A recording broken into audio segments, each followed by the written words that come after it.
Test, test.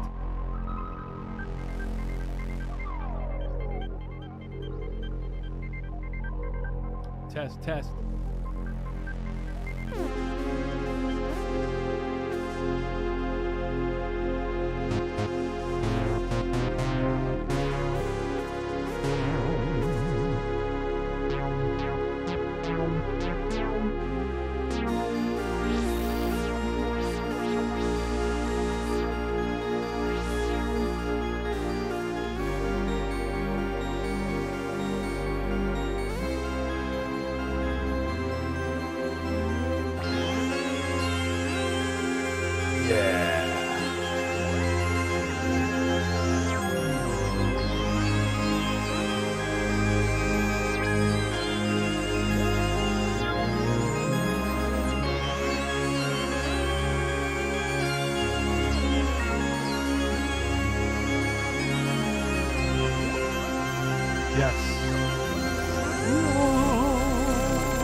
Love this song. Hey.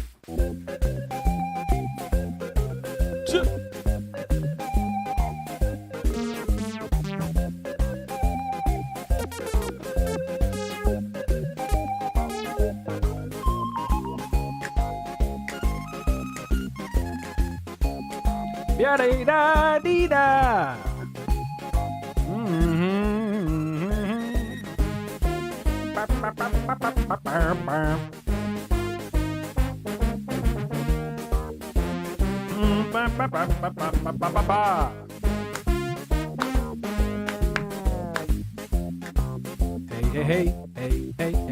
Hey.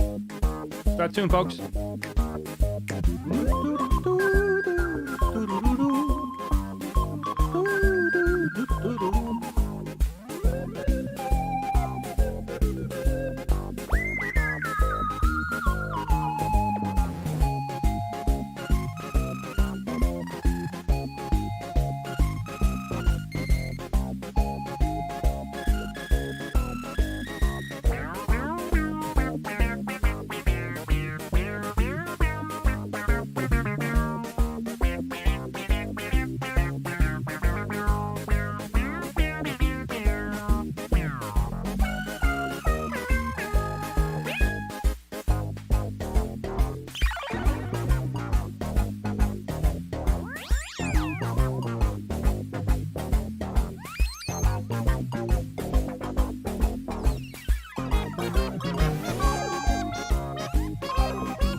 Yes.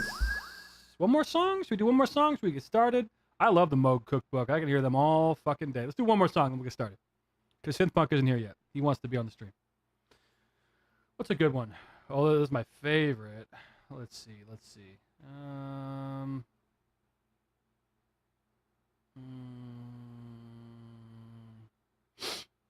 Yeah. This one's funny.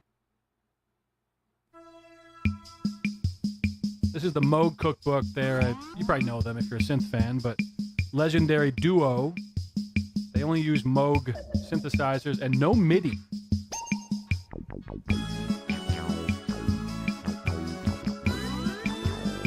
Pretty impressive.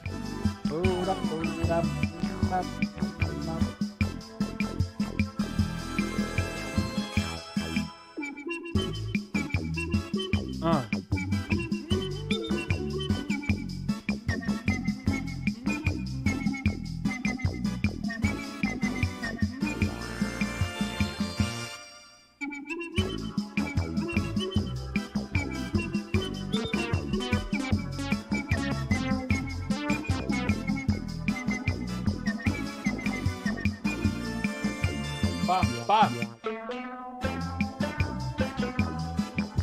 Wash away the rain, a black old sun.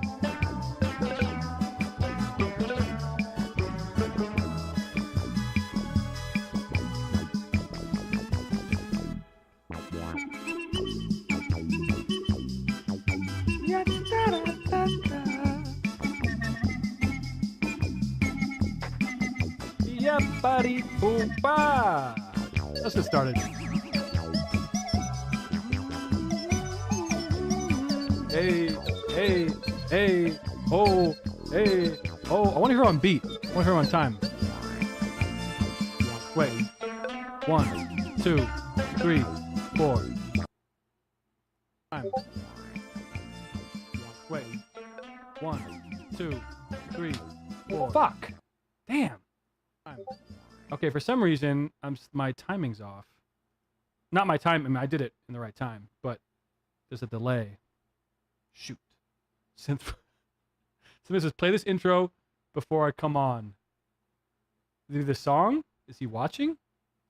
What's up, Torben and Shout? Boy, we have a good show for you today, folks. We got 4 people here. I want to wait a little more for a couple more people to show up because I really want you guys to hear the song I released. This is a joke song, but it's fucking funny. Anyone else here? Yeah, they're waiting in. You know how it goes. What's up, Synth Wolf? Mr. Wolf himself. All right, we got 6 people. I'll play it multiple times throughout the stream.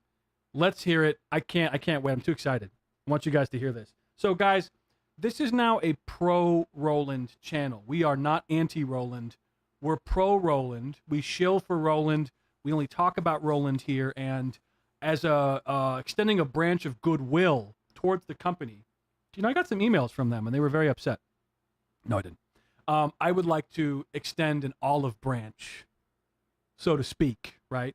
And really just, you know, kind of put things in the past. So I made a song just for Roland because I love them so much. So much. Synthpunk, I'll get to you in 1 second. I want to play this first, then I'll bring you on because otherwise it'll be... geez, fucking fruit fly in my face. Sorry. That's not the Roland attitude. This is the Roland attitude. Oh, there's a fruit fly. Well. Oh, well. See, because I'm zen now. I'm zen. Okay, guys. Pro Roland thoughts only. Here we go. Here's my new song. It's a respectful, sincere tune dedicated towards Roland. It's called I Love Roland Synths tribute song. So you know it's real. Let's go. Yeah.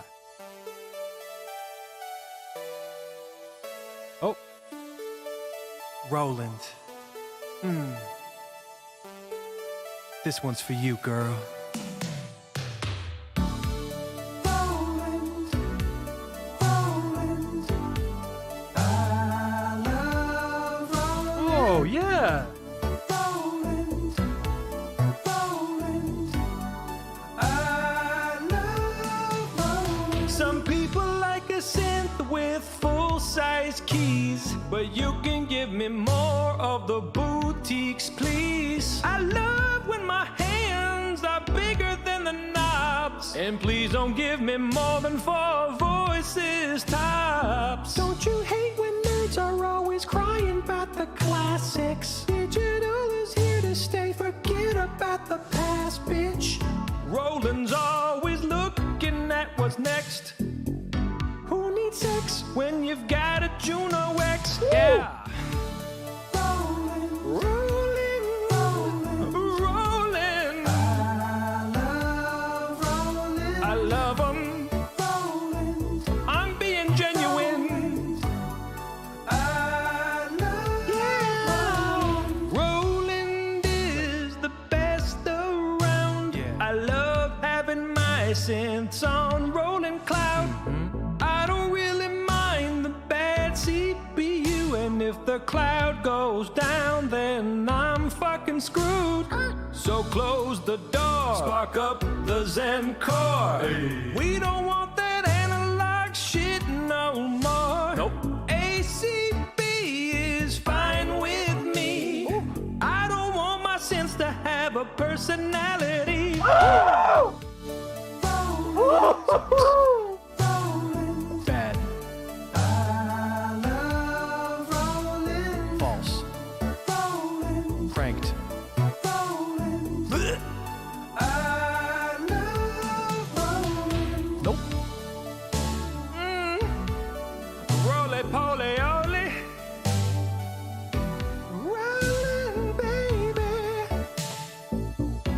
fly to Japan, show up to one of those board meetings. We're gonna have a real talk. How about we get a synth with an analog filter that isn't 2 inches in diameter? Huh? How about that? How about them apples, buddy? Yeah, yeah, yeah. Woo.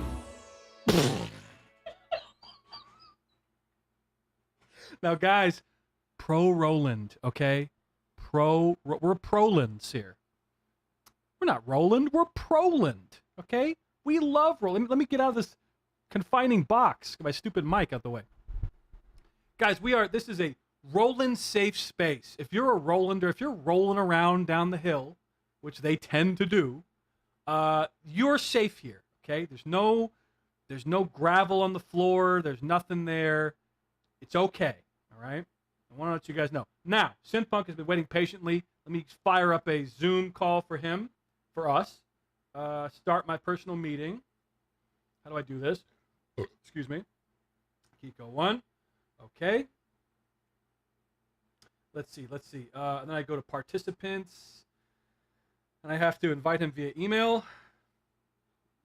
All right. Copy invite link. And then I go to, I have it all set up. So Synthpunk, I hope you're ready. I got it all set up for you. All right. What are you doing? What the fuck? Stop. Well, we're going to play it again, guys. Don't worry. We're going to play it several times throughout the stream. Several times. Okay. Here we go. Zoom link. Send. Okay. Sent.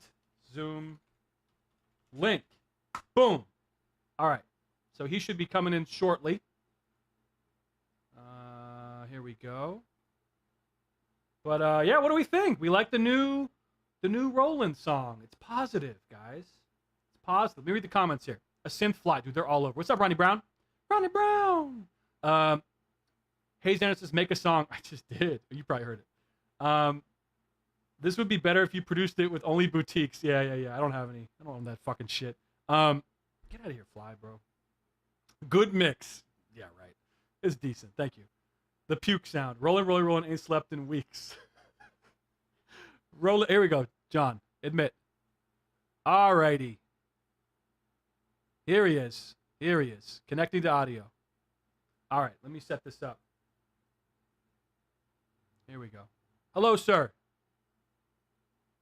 Oh, boy. Can't hear you. Oh, it's connecting to audio. Okay. He's trying.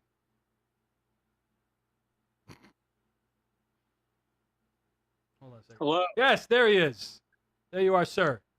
Just a warning. Okay. John, we're a Roland safe space now. Okay. So. It was a great song. So stupid. That was great. So stupid. It was a great song, dude. I was like, you're topping me. I can't compete with that. Sure you can. You just got to be cheesy and sell out. That's how you do it. Come on, I'm just ripping off Michael Bolton, I'm sure, or someone. You know. But that was so fun. I was cracking up the whole time making that. It was so fucking funny. Because I love how it's so insincere, you know? It's so... You're going to have to play it a few times. Oh, yeah. We're playing it a couple times. How you been, sir? I made this intro video for me. Oh, I'm sorry. I didn't... I Here. wanted to play it. Oh, I'm for sorry. everybody. It's okay. I thought you meant my song. I got confused. Here, let's play it now. Okay, here we go. Unlisted. All right. Oh, wow. Don't let your dreams be dreams.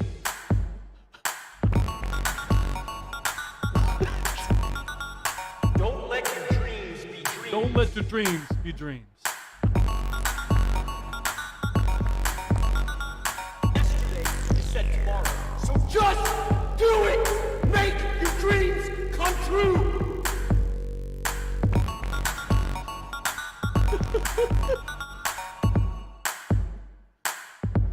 Very interesting dance moves. Yeah, I think I saw this in Stomp in 1996. Don't let your dreams be dreams. Wow. Amazing. Was that an iRig Pro? What is that? I've never seen one of those before. It's an iRig, Oh, so it connects to your iPhone? the iPad. iPad. So you have iPad synths. That's kind of cool. Huh. Oh yeah. And you don't need a special cable, or you do?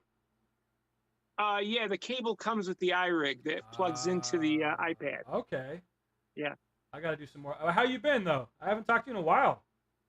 Good. I amassed so many apps, synth apps, that I was like, I got to get an iRig. Yeah. I mean, it makes sense. Like, it seems like a good purchase to have for sure. Well, it's like if I go on a trip or something, or if I'm on a plane or a train, Mm-hmm. I can just put my headphones on and play a synthesizer. Right. You know? Ooh, yeah. And it has velocity. Does it have aftertouch? No. No, it's pretty slim pickings. But you know what? Do you even need aftertouch? I never use that shit. I gotta tell you, my friend was telling me, he's like, you should use the aftertouch with the Matrix 6R. Uh-huh. And the reality is, I'm not even using aftertouch. Right. You know, I mean, the best aftertouch that I've ever used was the Polybrute. Ah. Thank you, Rich, for stopping by. Appreciate it, man. And by the way, guys, if you want to support Roland, check out Roland's the new theme song I made for them. It's on my channel. It's really good. Thanks, guys. So If you want to support me, you can go to my Teespring store. we I got got the goods. got mugs. We got hoodies. Wow, Hoodies, pillows. look at that.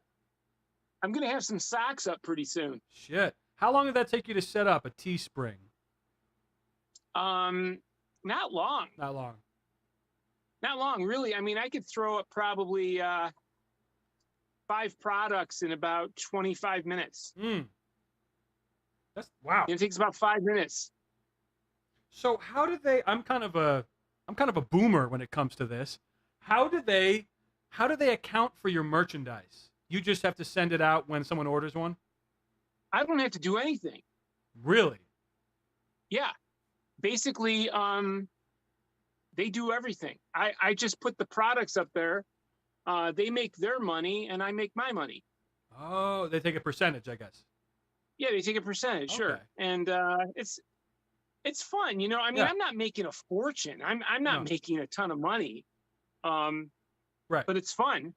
No, that's awesome. I mean, dude, people have been telling me to do this for years, and I don't know how to get into it, and it's like, you know, I get anxiety about the unknown, you know. You know, I made that Bob Moog thing. The Bob Moog drawing was done by my artist, Right. Phil. Who's very good. And so right now he's working on a Dave Smith cartoon character. Oh. And so those will be up. And then eventually we're going to get to Tom Oberheim. Wow.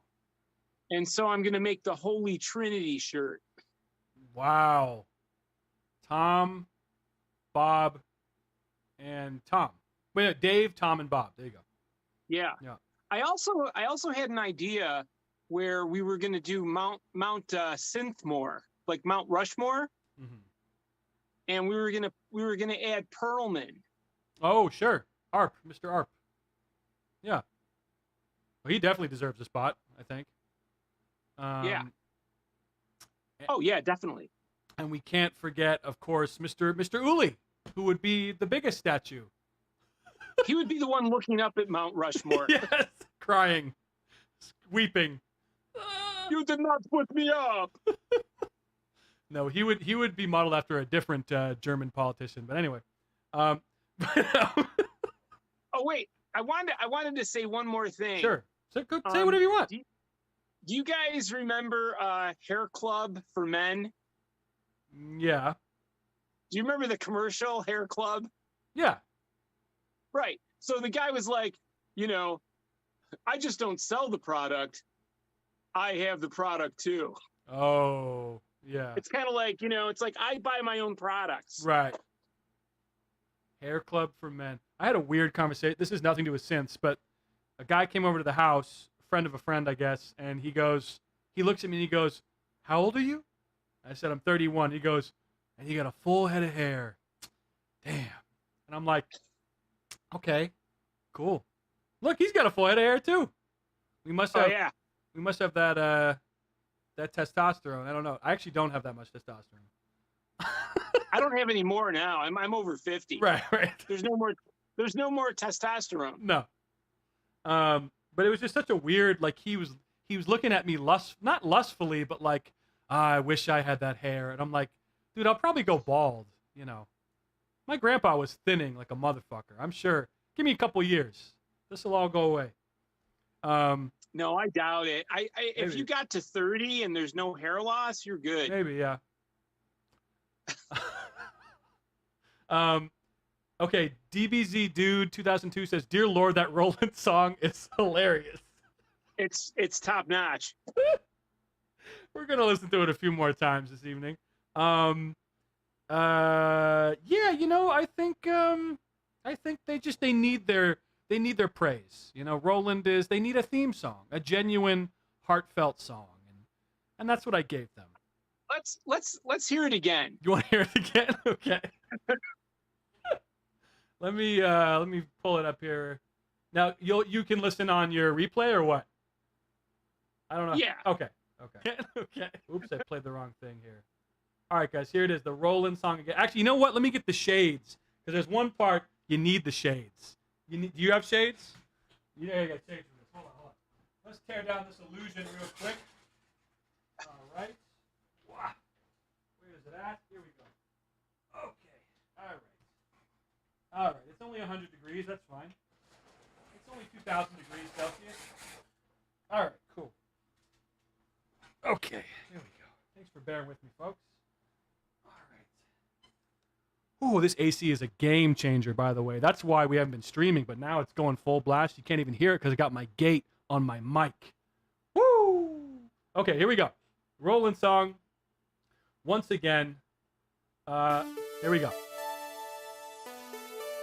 If you haven't heard it, this is the new theme song for Roland. They contacted me. They said, "We want to buy this from you." Roland. It's so great. That didn't happen. This one's for you, girl. Roland, Roland, I love Roland, Roland, Roland, I love Roland. Some people like a synth with full-size keys, but you can give me more of the boutiques, please. I love when my hands are bigger than the knobs, and please don't give me more than 4 voices tops. Don't you hate when nerds are always crying about the classics? It's a fake out. Stay, forget about the past, Fake out bitch. song. Roland's always looking at what's next. Who needs sex when you've got a Juno-x? Yeah. Roland, Rolling, rolling. I love Roland, I love 'em. Roland, I'm being genuine. I'm being genuine. Yeah. Roland is the best around. I love having my synths on rolling cloud. I don't really mind the bad CPU, and if the cloud goes down, then I'm fucking screwed. So close the door, spark up the Zen core. Hey. We don't want Wait. that analog shit no more. Right here. Nope. ACB is fine with me. Can I just pause right there? I have to give myself some props. ACB is fine with me. Okay, kind of boring. ACB is fine. Oh, shit. Sorry. Fine with me. Fine with me. I did a nice harmony there. That was a pro harmony. Shit no Right here. more. Nope. ACB is fine with me. I don't want my sins to have a personality. Ooh. Yo, take that, Alex Ball. Just kidding. I have nothing against him. Sucks. Bad. False. False. Pranked. Pranked.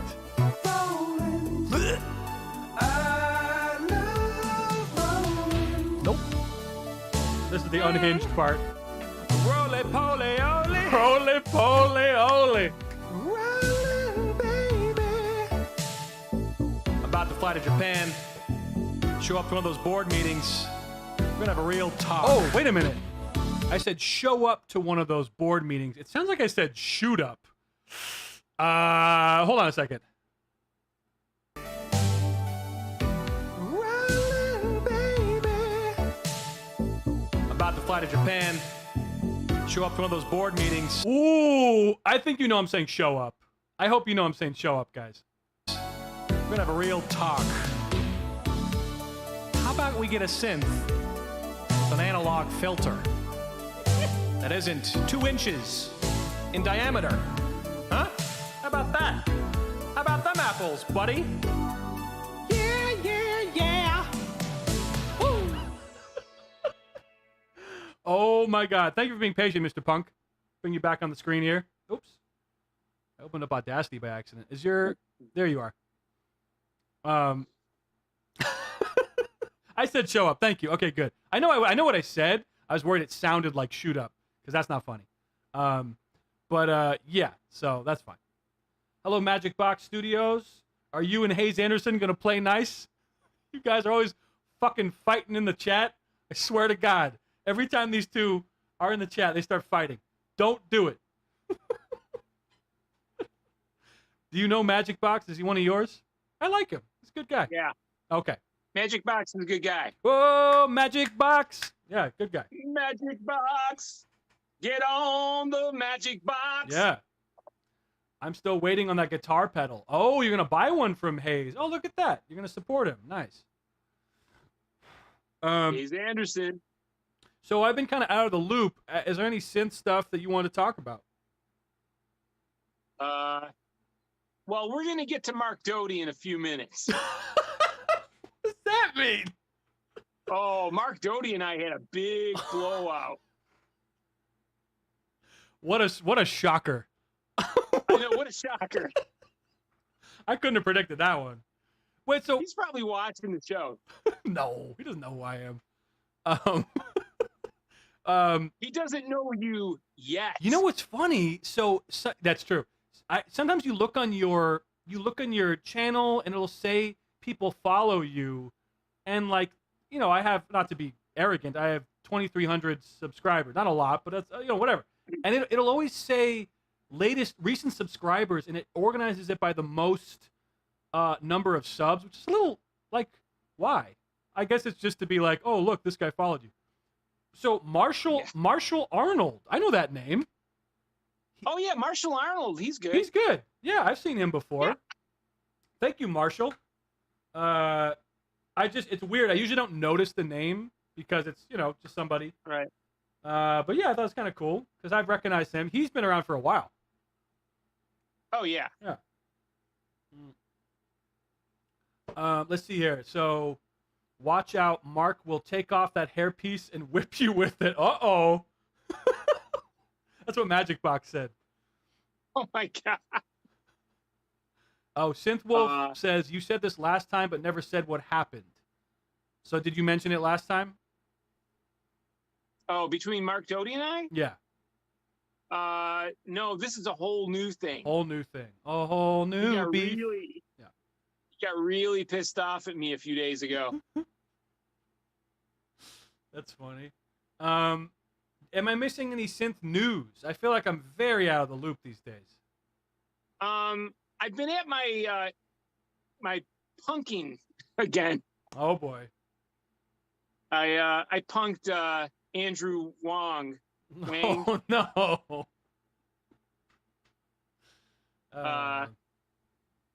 What'd you do to him? Yeah. Oh, I just like, I got some of his video footage of him talking about the Mavis. Mm-hmm. You know. Mavis speaking, yeah. and I just put a wig on him. I made him look like Jorb. Oh, I saw that. I saw that. Yeah. I also did that to Rick Marston too. Right, I'm sure he loved that. Because on the video he said I just got a haircut. Right. Poor Rick I like Rick. I don't even know him, but he seems okay. No? Rick, and I never had a problem with Rick. Yeah. I basically made a video about him saying that he had cat poop on his synthesizers, Right. but they were actually like meteorites. Okay. So you're adding some lore to his thing. But when I was talking to Pad, he goes, you really hurt his feelings. He was really upset about the cat poop. Yeah.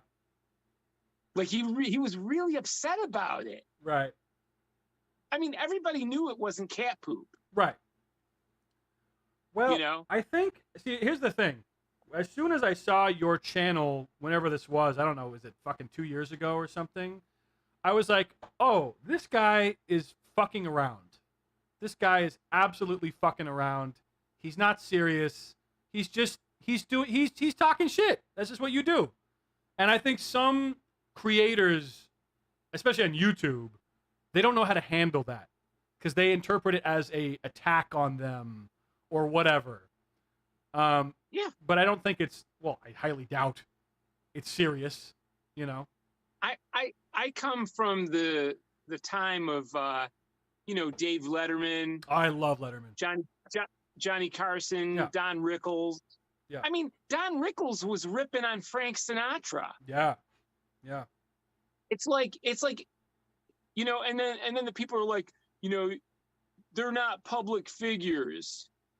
No, And I'm like, they well, are. You are a public You're on figure. YouTube. You got a channel. Yeah. I'm a public figure. You're I'm a public figure. Yeah. Yeah. I mean, as long Anybody? as you don't try to uncover info about them that they did not release themselves, then I think it's all in good fun. There's some people, who try to dox, where they try to find out where people live, and that's creepy. I don't like that at all. Oh. That's not Yeah. funny. There's no joy behind that. It's purely evil. But if you're just making fun of a username, I mean, I don't know Jorb's real name. I don't want to know his real name. I like Jorb. Right. But I'm just saying, like, it's an example, like Bo Beats. I don't know what the fuck that guy's name is. That's his business, But I might make fun of his. Yeah. Hey guys, it's me, Bo Beats. I might make fun of his voice a little bit, Hi, it's Bo Beats. Bo Beats. Yeah, synthesizer. Today we're going to look at the new Behringer booty call. Here's Bo Beats, directed by Jim Henson. Why are there so many synths in my studio? What's on the Oh my god! I actually did a video. Where I used this video thing to make me look like him, and I was singing that, and I had Kermit the Frog next to me. Dude, I'm sorry. He's got a fucking funny voice. What are you gonna do? Sounds funny. Yeah, use it to your advantage. Yeah. To be fair, I think he's got a pretty good sense of humor. I've seen people make synth memes about him, and he seems to take it okay. But yeah, I don't know about Rick Marston or Pat is a whole other can of worms. Pat does not seem to have a sense of humor at all. You know the thing is like I'm not accepted at all in the synth community. Mhm. And I'm okay with that. Mark Doty put a video out on his Facebook on Automatic Gainsay one time. Right. It's still up there. And it's a video of it's kind of like they're all celebrities, really. Mm-hmm. Everybody was there. Starsky Carr was there. Bo Beats was there. Mark Doty. Right. I mean, even that dude, Look Mom, No Computer. Oh, God. They were all there in this big table. Yeah. Right. Right. And it was like they were the Knights of the Round Table. like they really are so full of themselves. Yeah. Yeah. You know what I'm saying? Yeah, It's no, like, I do. It's like we're in an elite group, you know? Yeah. And I was saying to, I can't remember who I was saying it to, but I was like, we're grown men with synthesizers making weird shit sounds. Yeah. Totally. You know, I mean that's what it comes down to. We're like grown men with toys. Sure. Yes. And they don't treat them as toys. No, because, well, you know why? You know? Because they've invested so much time into this that they sort of feel like I should be respected. I should be, Right. you know, this is my profession. And maybe for some of them it is. For some of them it Yeah. might be. But I kind of feel, you know, like you got to laugh at yourself a little bit. You got to, and Yeah. the other thing is also, the reason why you and I get along is because we're both not positive people, and that's a big no-no in YouTube and synth and whatever. I mean, yeah, sometimes I will be like, oh, this is really cool, this synth is awesome, right? But a lot of my stuff and your stuff is like, what the fuck are they doing? Behringer, what are you doing? Roland, what the fuck? And it's like, as soon as you voice that opinion, this negative opinion, yeah, people they get, oh, why are you so mad at other people's joy? It's like, what? Who said that? I'm not mad at you. Like the synth, I don't give a fuck. I'm just telling you how I feel. You know, I'm not allowed to do that, and some people think I'm not allowed to do that, and you're not allowed to do that. It's weird, and you know. And like that's partly what that. I don't know if you saw that video I did, but it had the message from Doty. I don't think I saw this that he sent me. You know, he was like, "You fucked with my paradigm." Ugh. Because I made it known that the ARP 2600 case was like this faux case. You know? Okay. And he's like, I got a lot of shit for that. Because apparently Korg got wind of it and saw my video. Okay. You know, and they were like, I sent you the link to the video. Okay, yeah. Let me check. Oh, we'll watch this right now. Okay, how long is it? Yeah, and then we can talk about it. How long is this video roughly? It's not very long. Okay. So we'll watch it right now, and then we'll discuss. It says, oops, something went wrong. I think you linked me the YouTube studio link. Let me check one more time. Oh, wait, sorry. Yeah. Hold on. No worries. I'll delete it. You fucked with my paradigm. Yeah. It's a little weird. Let me read some of the comments while you're doing that. Let's see. Jorb is Jorb's real and full name. No loop hop is done. Sounds like Kermit. Okay. Oh no, loop hop is the one. Okay. Synthwolf says, I only asked where he wants to know. Are you from Buffalo? No. Okay.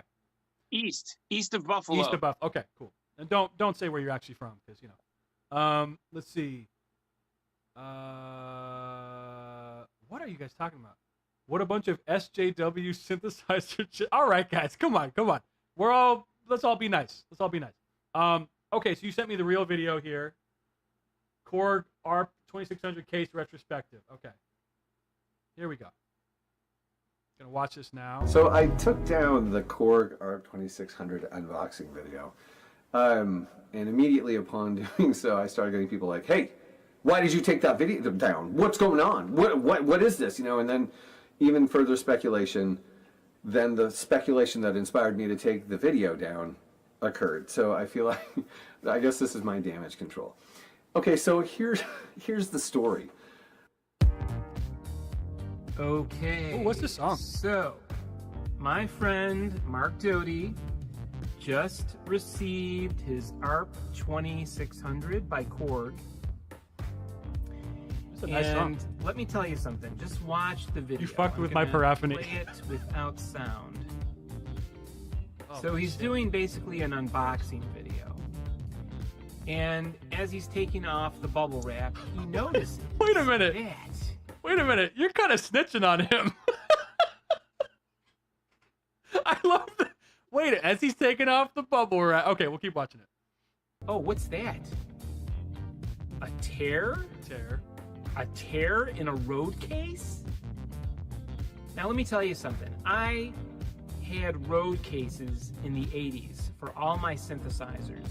For my emulator, for my DW8000, for my D50, Oh. and for my Ensoniq Mirage. So they are tough and road my cases. road cases never got a scratch. Got it. Honestly, I mean, they might have gotten like a discoloration slightly or something, but I mean, this is very odd.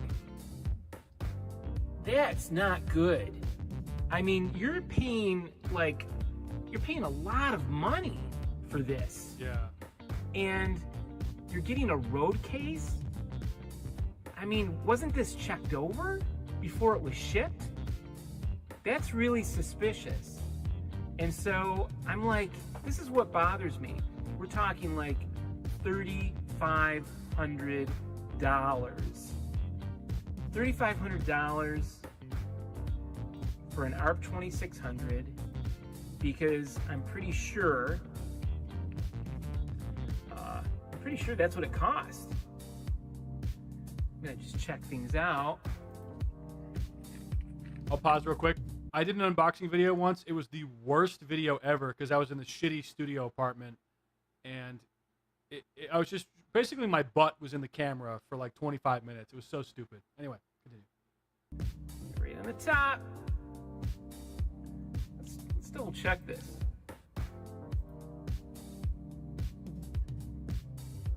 Oh, I was wrong. $3,900. Wow, almost $4,000. And the road case? Really? The road case? What is it made of? Junk? I mean, what is this road case? It looks like an anvil type case. Oh, wait, and this is Korg. Oh, that's why they reached out to him. That's hilarious. It says the meeting will end in 10 minutes. We're going to finish this video now. But I'm shocked. I'm really, really shocked. I want to see if they Okay, say so Synthpunk, you there? Yeah. So you weren't criticizing Mark, you were criticizing Korg. Is that correct? Oh yeah. Right. But he had a deal with Korg. Oh, okay. You know. Yeah. And let me tell you this: there's no way that they gave it to him. Right. He bought it. bought He it. got it at a discount. Right. You know. Mm-hmm. And he's got the 2600M too now. Okay. So, I mean, he made such a big deal out of it. But at the time, I had around 900 subscribers, Right. and that video got a lot of views. It got more views Right. than my subscribers. Okay. And he was like yelling at me the other day. He's like, "You just made that video to get views." Mm-hmm. And I'm thinking, well, why do people make videos? To get views, right? Yeah. I mean, Sounds like to me he was hurt by the fact that you, I guess, exposed him. But at the same time, that's the problem with having deals with companies is if something fucking weird happens, you know, you can't be so concerned. Oh no, my deal with Korg. Like, dude, that's just how it goes. You know, you got a shitty product. yeah, perfect example was when I did the UBXA video, the first one. Mm-hmm.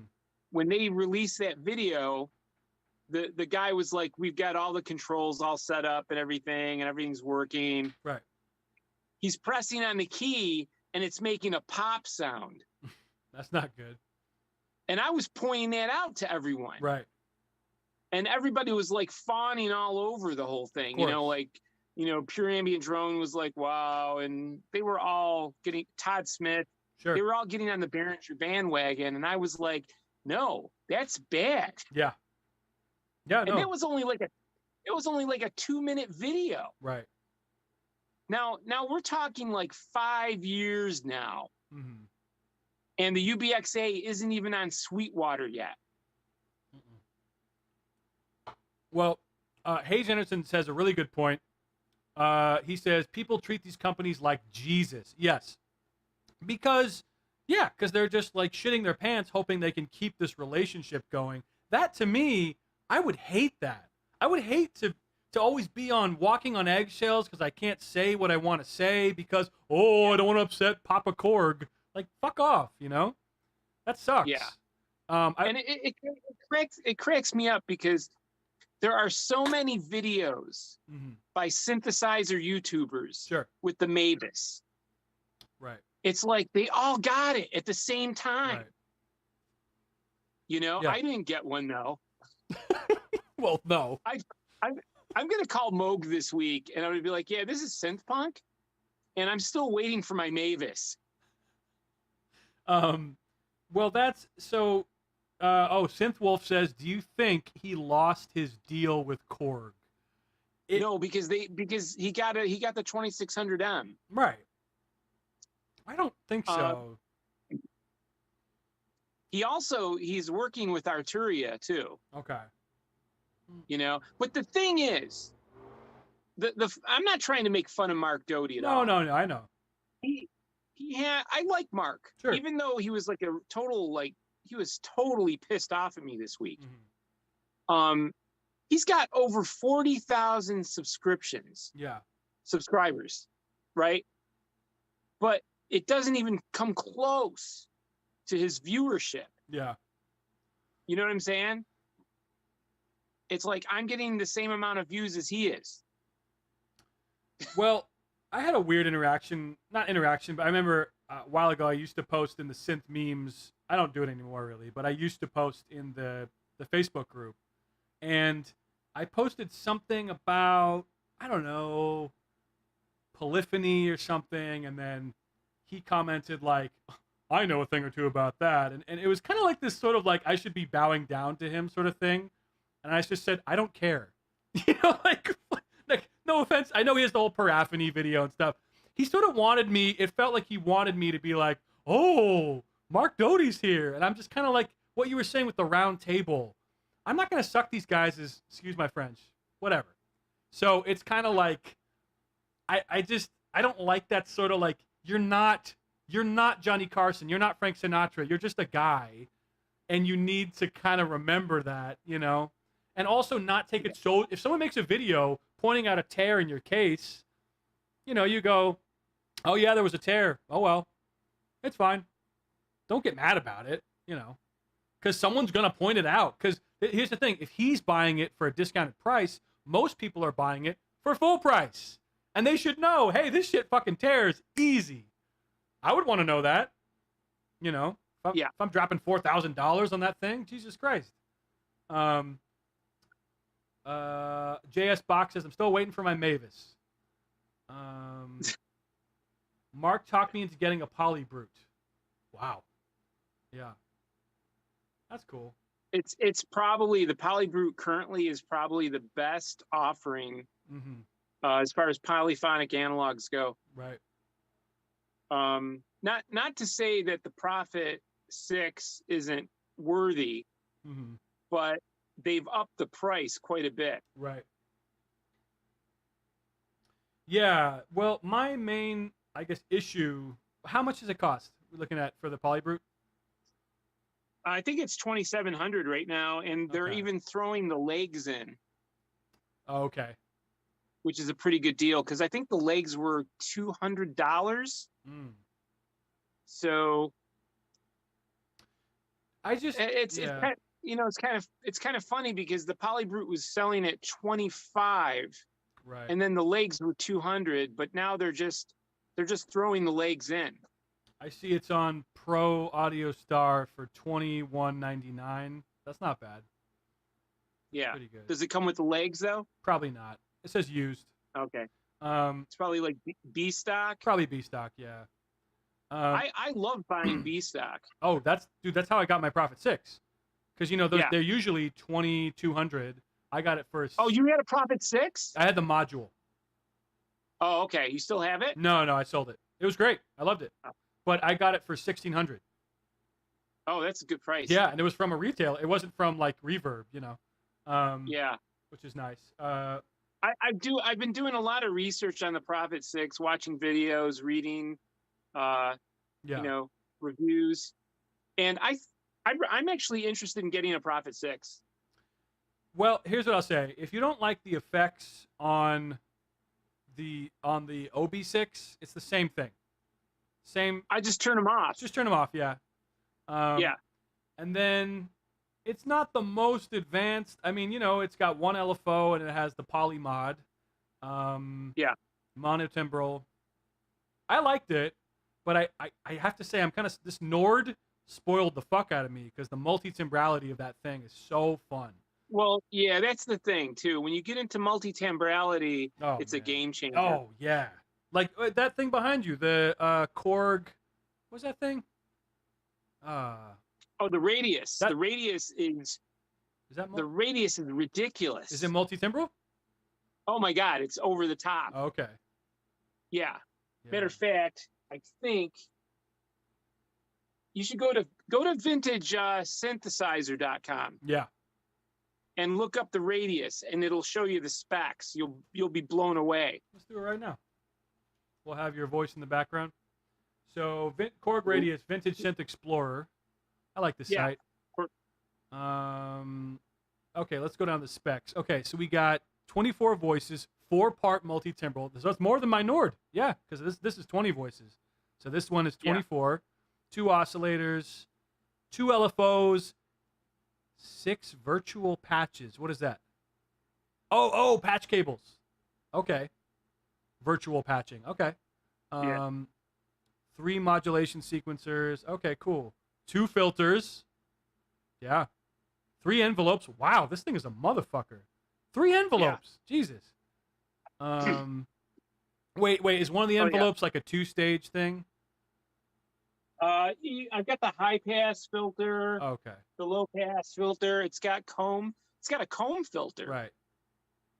But what I'm saying is the envelope, is it 3 4-stage envelopes? Oh, damn. Okay, I'll make a new meeting right now. It just ended. We'll do start. I will do the same thing again. Computers, Canuter? Jesus, I can't talk. Sorry. Let's go to participants, invite, copy, invite link. I'll send it to the Punkmeister. Here we go. Sent. Where is it? Okay, here's the new Zoom link. Yep, there we go. Yeah, because the Nord has 3 envelopes technically, but one of them is just 2 stages, which is fine. It's like a little pitch thing. Actually, but you can route it to lots of stuff. Interesting. Okay. Well, he'll be back in a second. Let's see here. I'll just also message him too. I emailed the new Zoom. Okay. Can't spell. Let me read the chat here. Okay. Wow, we got 15 people. Guys, thanks for hanging out. Should we hear the song one more time? Let's hear the song one more time. You know I can't get enough of it. If you haven't heard it already, this is the new song I made for Roland. I was paid $200,000 per second for this song. This is the new theme song for Roland.com. When you go to the website, this plays with a full orchestration of flugelhorns. It's great. Roland, Very cool. this one's for you, girl. Roland, Roland, I love Roland, Roland, Roland. And we're back. Oh, I love we're back. Some people like a synth with full-size keys, but you can We're give playing me this song one more time. of the boutiques, Oh, you're there. please. I Yeah. love when my hands What are song are you bigger playing? than We're playing the the Roland song knobs. again. And please don't give me more than 4 voices. You know how it is. Tops. Oh, yeah. Don't you hate when nerds are always crying about the classics? Digital is here to stay, forget about the past, bitch. Roland's always looking at what's next. Who needs sex? When Crank you've it up, got Killbot a says. juno-x. All right. Yeah. Roland,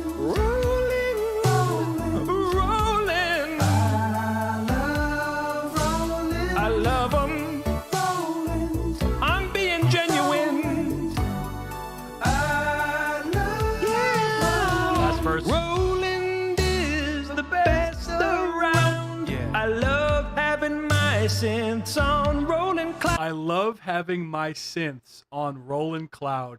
Said no one ever. Back to the song. I don't really You're mind the bad CPU, and if gone, the man. cloud No, I'm goes sober. down, Well, I'm not then sober, but I'm not that drunk. fucking screwed. So close the door, spark up the Zen core. Spark up the Zen core. What does that mean? Is it a blunt? That's so stupid. I love it. We don't want that analog shit no more. Nope. ACB is fine with me. I don't want my synths to have a personality. Okay, there we go. There we go. I don't want my synths to have personality. Okay, welcome back to the show.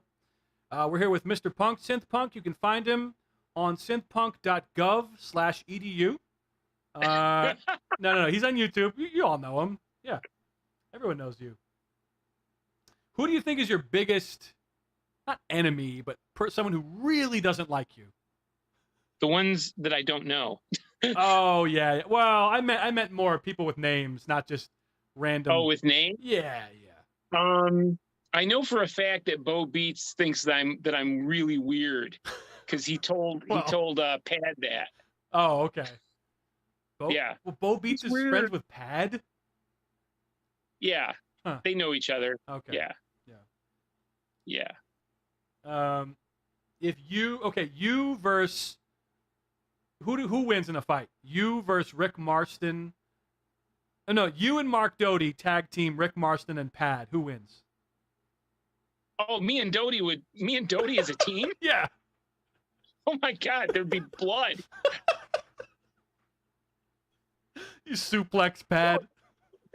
Doty would fight dirty. Oh shit, Mark Dirty. I wouldn't even. Doty is monstrously tall too. Oh, is he? Yeah, he's like 6'4". Oh, me too. Nice. I gotta fight Doty then. Yeah, I'm like 5'5". Okay. Well, you know, he'd do the Wolverine Colossus fastball special. You know that move? In the comics, Colossus will throw Wolverine at someone. Yeah, he would throw me. Yes. Oh yeah, Wolverine's like my height. I would get thrown. He'd launch you. Yeah, Pad would probably fight Dirty too.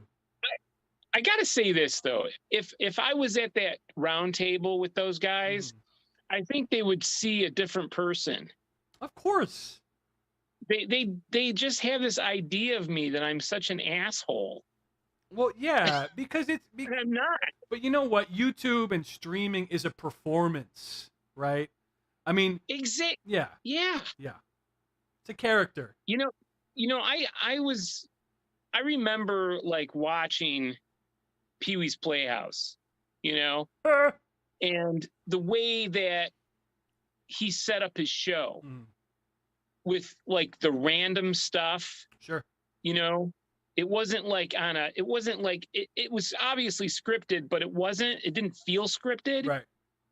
It was like whatever happens, and the thing is, I kind of do that. I just kind of fly on the seat of my pants, Sure. and I spend so much time on these videos. Right. I was going to And, ask you something actually. How do you make so many videos and in one day with all the 'Cause I work- editing? Because I work fast. Yeah, apparently. I'm good at it. I'm fast. Jesus, dude, sometimes you'll have like 5 fucking videos on topics that just came out. And I'm like, how the fuck did he do that? Is he Sonic? Is he Barry Allen? Yeah. If people saw the way I worked, like when you like record songs on videos, when you're showing people Right. how you record, Oh, right? okay. Like your approach is very methodical, Mhm. right? Where mine is very chaotic. Right. But you have the fluidity of editing. See, I'm not a good editor for videos. Yeah. I'm pretty trash. You saw the video we just saw. I mean, it's just text, it's whatever. But you Right. seem to have mastered I can get this content out real fucking fast. Yeah, I mean, I made full-length movies. Oh, okay. Oh, I didn't know that. Yeah, I mean, I did the synth punk Christmas special. Oh, okay. Yeah. You know where the aliens steal all my synthesizers? Right. You That's know, familiar. Familiar now. I did the Halloween special. I think the Halloween special is 40 minutes long. I did the James Bond video with Tim Shoebridge as James Bond. That's great. Did he like that?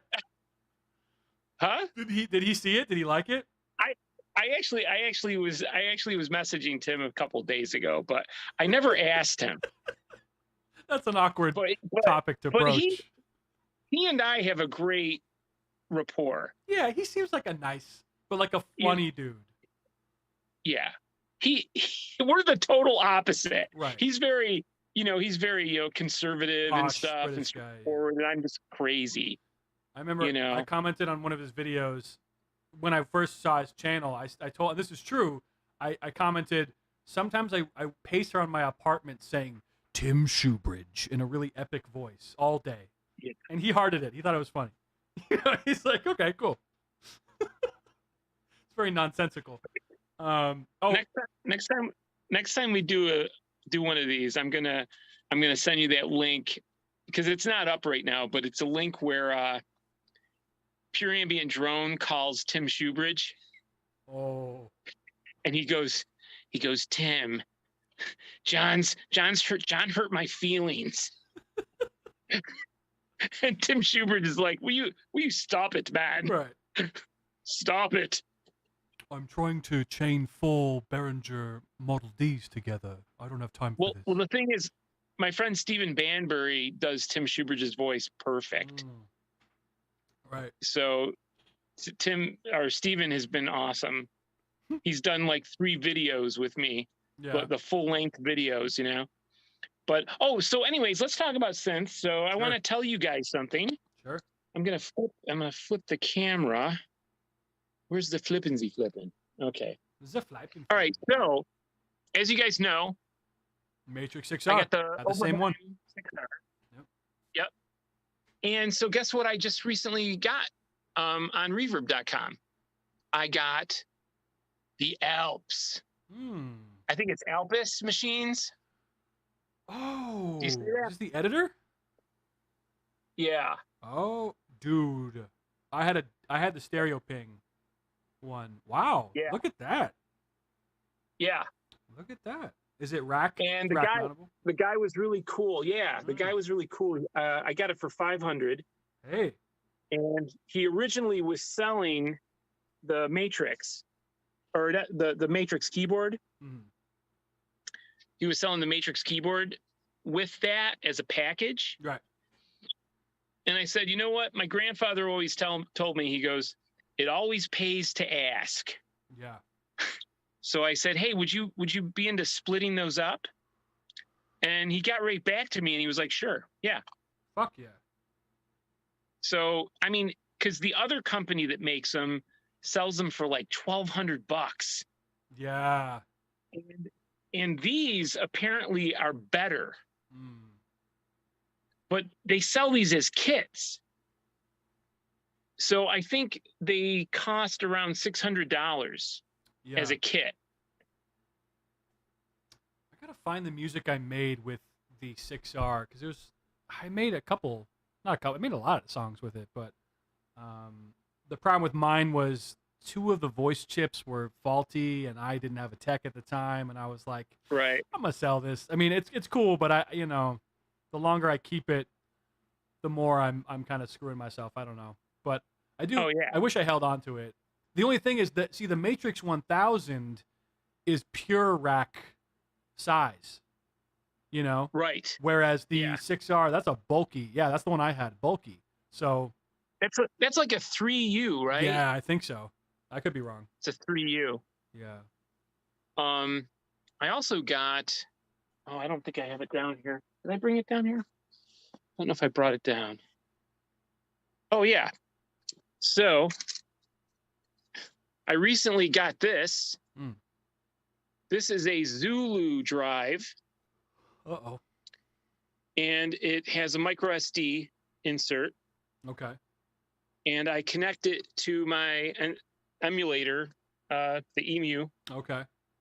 in the back, and my friend in Massachusetts, Arthur, is sending me a micro SD card with like thousands of emulator sounds. Oh, wow.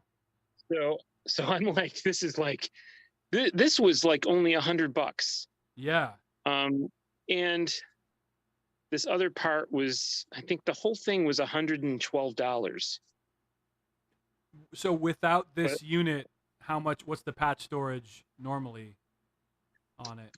I'm trying to think how many megabytes. You'd have to look at vintage Synthix Word on the ESI 2000, but it's a lot more. It's a lot more than my E64. But this is a good one. I've got the E64 is connected to the Apple Caddy with all these emu sounds. Yeah, Apple on the CD-ROM, wow, which is pretty nice. So back to the Radius. So here's basically what we have here. So you got your mixer, filter 1 and 2, and then you've got your envelope generator right there. You know, so this is like this is so easy to program. Oh, yeah. I mean, so like all you do is like, I actually am in edit mode. So let me find. And if I'm not mistaken, so this was like the MS-2000, but on steroids, basically, right? Well, yeah. I mean, this is the MS-2000 right and that's here. 4 voices. Yeah. Right. Whereas the Radius, yeah. Interesting. This is just ridiculous, though. Yeah. So basically, all you're doing is you're hitting edit. Now you're in edit mode, and everything down here is like, you know, you've got what is it? Your amplifier, filter, you know, whatever mode you want to get into. Yeah. You know, like there's the name. You know, there's your timbre. It's like the screen is fantastic. Yeah, pretty big screen for that era. It's a great screen. You know, it's much bigger. I mean, this screen's okay. Kind of small. Let's see. You know, that screen's all right. Yeah. I like the way this is set up. The Pro 3. See, I would much rather prefer the Radius screen size on the Juno-X. I mean, if you're going to make a digital synth with all this shit, just give it that screen, you know? Yeah. Or actually, no screen. How about that? I mean, you know? Now, this screen is kind of a bummer. That's... This one right here. Yeah, that's nothing. I mean, this. I have to use my reading glasses to find out what tempo I'm in. Yeah.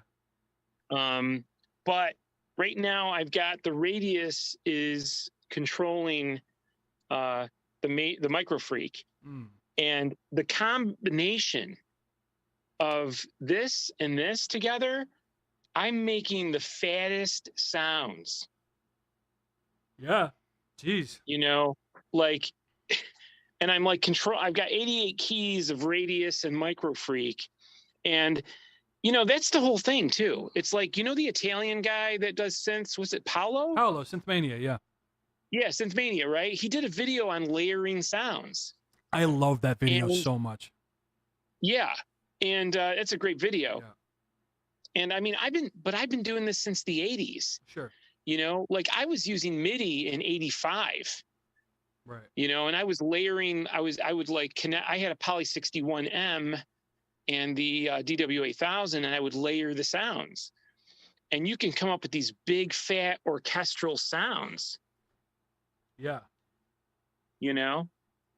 That was what I used to, when I had the Prophet 6, I would layer that with the montage. Ooh, that was nice. Because you have the real clean, you know, FM, whatever I was working with, and then you know, the Prophet. Oh, Magic Box says, bye everyone, dinner time. See you, Kiko and John. Thanks for your time. Thank you for hanging out. Appreciate it, friend. Take care, Magic Box. Whoa, Magic Box. Yeah. Get on the magic box. A couple more comments I want to read. Let's see. XP50 player says, didn't Axis start out making an Oberheim programmer? Yes, I heard about this like a while ago. Okay. Like 10 years ago. Yeah. Probably more. And then let's see.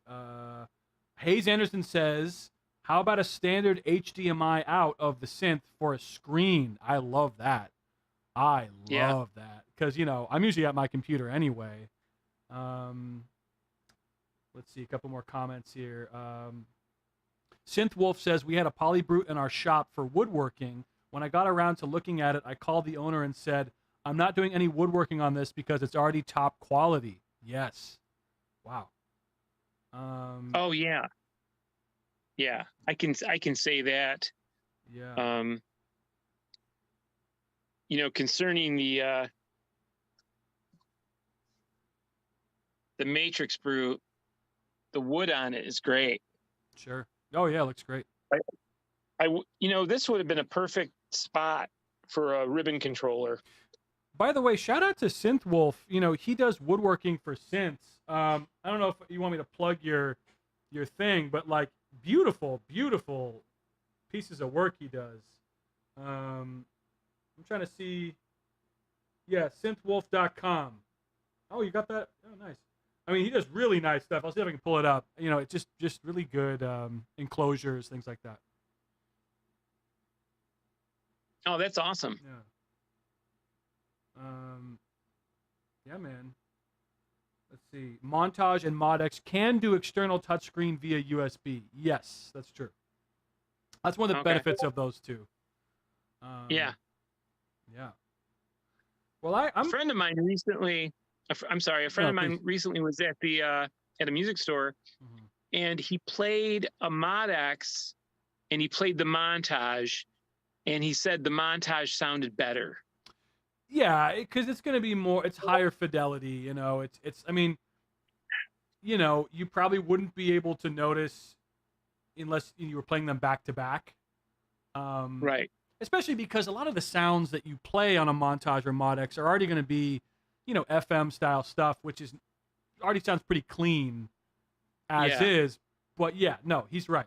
I did notice a difference. I noticed much more like, ooh, just a lot more, you know, clarity. Right. Let's see. I was thinking about other synths. Synth I was curious about. Oh yeah, that one I told you about last time, the Tiesco SX 600 or whatever. Oh, the Tiesco. Thank you. Tiesco. Yeah. That thing's fucking amazing. Oh, that thing is great. That's been on my radar for over a decade. I just can't find any used. They don't, you know, they seem to It's just the components, man. It's the components. Yeah. You know, I get into the argument with Hayes Anderson all the time. You know, like, well, what is it? What is that sound? Right. You know, and I'm like, it's just like at one point I had the Sequential Circuits 6-track in the studio. Right. And the brand new Prophet 5. Okay. Okay. The Sequential Circuit 6-track sounded better. Yeah, I can believe that. It just, and that's the thing. I try to explain, like, this is what my ears are accustomed to. You know, dude, I'm looking at the interface for this. Is it Tiesco? Tiesco. I gotta say that right. Tiesco. This thing, you know, so many like panels you see now are so cramped together and everything, so whatever. This thing has different, you know, sections for each part, but also like, you know, you got portamento, you got poly mode, and they have such space between them. So it's a big thing, but it also seems like, oh, this is not hard to, you know, now we're in a world of, oh, look at this new Roland thing. You need tweezers to operate it. Like, fuck off, you know. And then you have this, which is from like, what, 82 or something? And, God, it looks so good. But besides looking good, it sounds good, you know. And it's not Jupiter 4 prices. Problem is you need to find one. and I cannot find one. It's probably one of those where they get it and they just keep it forever, which makes sense. Is that the 110? No, this is the Teisco SX400. Oh, that's the one. Yeah. It's kind of like a Jupiter 4, basically. I'm just looking at and here's the Sound on Sound article from 2001. Not every old analog synth can be a classic. Gordon Reed reflects on one that is not desirable, probably won't appreciate, and in many analog enthusiasts' opinions, does not deserve to be hunted down, except perhaps to be put out of its misery. Fuck you. Fuck you with your... See, that's what... Yeah. See, what you just said, that's why, we're not going to be seated at the round table. Because I'm telling... You're like, fuck you. Because I'm telling Sound on Sound to go fuck himself. Oh my god. Yeah, it's like if we were amongst them, and Geosynths was there, and I'd be like, Geosynths, the Moog one sucks and you know it. And he'd be like, remove these people. Right. Well, here's the thing. Remove them. I can, it depends on the audience. Like if somebody likes a synth that I just am not crazy about, I don't get aggressive, but I will say, I will be honest and go, yeah, I wasn't too into that one. Didn't like it. I don't know. Seemed kind of gimmicky. And then they'll be like, you're a hater. It's like, yeah, I am. Like, who cares? God forbid. And here's the other thing. So, with positivity on YouTube, there's different communities where, yeah, here's my new tutorial and blah, blah, blah. The thing is also, the things that we are being, rude, I guess, about are products from companies. You know what I mean? It's not like I'm bashing a religion or some sacred thing. It's like, dude, this is a product from the Gap. It's not the Gap, obviously. It's Roland. But they're just trying to sell you some shit. That's it. And you shouldn't take it so personally if somebody calls that out. Why do you care? Yeah, I was talking to a friend the other day, and I said, I really am liking the sound of the Prophet 6. Right. And, I don't have a 61 key analog polyphonic in the studio anymore. Right. And I was really thinking like, maybe I'll get the Prophet 8 again because I really love the sound of it. But there's a lot of problems. Wait, Prophet 8? Yeah. Oh, 800? No, the Prophet 8. I don't know the Prophet. 08. Oh, wait, I see. Yes. Okay. Yeah, I people always, I don't know why Dave called it the 08. Well, 2008. Just call it the 8. Call it the 8, yeah. Prophet 8. Sorry, continue. And so there's a lot of problems with it. You have to change out all the encoders. They even made the kit because they knew there was a problem with it, you know. Then there's the Prophet 600. Right. And that's a great synth. It's a great sounding synth. But then I was like, you know what? There is a thing about getting new stuff too that makes more sense. Sure. If you can find, I like the sound of the Prophet 6. Right. Because I spend a lot of time listening to reviewers and stuff. And I'm like, that it's got that warmth of the Prophet 8. Sure. I think it's got some. Is it multi-timbral? No, I'm not sure. It's monotimbral. It's not. Yeah. That's not a deal breaker for me. But the Prophet 8 was multi-timbral. Really? Yeah. Oh, but I think it was two part. Yeah. And I mentioned that I was getting the Dave Smith the Mofo's coming back to the studio. And I said it was multi-timbral, and somebody was like, it's not multi-timbral. And I'm like, well, yes, it is. It's one part multi-timbral. Oh. It is, Right. you know. I mean, it's not as powerful as the Tetra, Or you the know. Mofo X4. Yeah. Yeah, but the thing is, here's the thing. I love Dave Smith, and I love Bob Moog and Tom Overheim, and I'm not trying to poo-poo on them, okay? But there's a balance, though. Mhm. And the thing is that the difference between Dave Smith and Bob Moog is that Dave Smith evolved more into a businessman. Sure. Bob Moog was all about passion. That's why the Voyager kicked ass, because Bob was still around to oversee everything. Sure. And he had standards, and he wanted to stick to it. Now, these guys both went bankrupt. Oh yeah. Each of them both had to deal with bankruptcy at one point of their lives. Now, the thing that I noticed about Dave is that why did he make the Prophet Rev 2 61 keys, okay? But he made the OB6 and the Prophet 6 49 keys. Yeah. Yeah.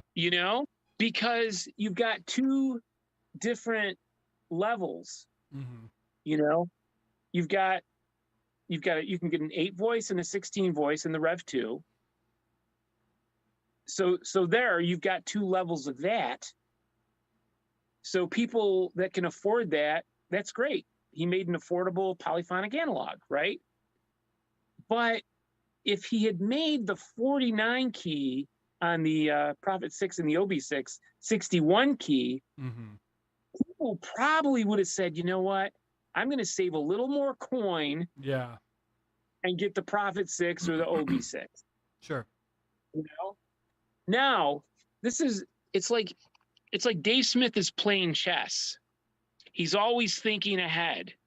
Sure. He's thinking 4 steps ahead. So he's like, hey, he knew that he was going to put a Prophet 5 and a Prophet 10 out. 61 keys, right? Mm-hmm. So he's like, we're going to keep the OB6 and Prophet 6 at 49 keys. Because if we don't, people will just buy the Prophet 6 instead of the Prophet 5. Yeah. Because it's 61 keys. And people, I'm telling you, the number of keys makes a difference for some people, a lot of people. Yeah, no.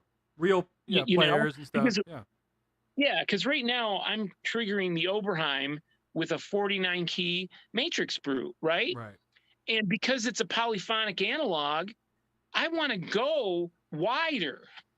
Sure. I want my hands to go farther apart from each other,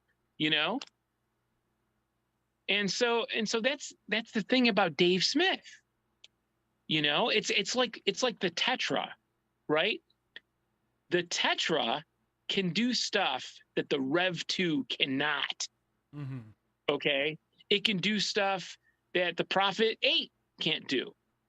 But why didn't he made such a powerful synthesizer? The Tetra is such a powerful synthesizer, but what did he do? He made it 4 voices, and he made it only a desktop. Right. You see where I'm going with this? Yeah. Because it's like if you make something too good, mm-hmm. then what are you going to do? Also, regarding the Rev 2 versus Prophet 6, so yes, the Rev 2 has 16 voices, it's multi-timbral, it's got 61 keys, etc. And the Prophet 6 has 49, but the Prophet 6 also was supposed, because for the longest time he was like, I'm never remaking the Prophet 5. Fuck that. I've been there, done that. The Prophet 6 was supposed to be the new Prophet 5, right? So he released, so it's like, yeah, you can buy the Rev 2, but you could also get my new take on the Prophet 5, and it's got VCOs. That's another thing. The Rev 2 has DCOs, right? Digitally controlled oscillators. Prophet 6 has VCOs. That's a selling point as well. Now, to be honest, I never had any tuning problems, which makes me wonder, like, goddamn, they must have been rock solid. You know, I don't know if that's a real Yeah. whatever, but so that's another part of the marketing there. You know, just I get it. Look at You know, look at the specs though. Look at the specs. Go on Vintage Synth Explorer. Look at the specs of the Tetra. Mhm. And imagine if the Tetra was 8 voices and had a keyboard. Right, because It's a monster. yeah, yeah. He definitely. I see the businessman in him, but I will also say at least he stuck to analog. You know, you got to give him that. I mean, Oh, sure. Yeah. he could have. I'm sure. We'll just do fucking Dave Smith Cloud. We'll do sequential Cloud.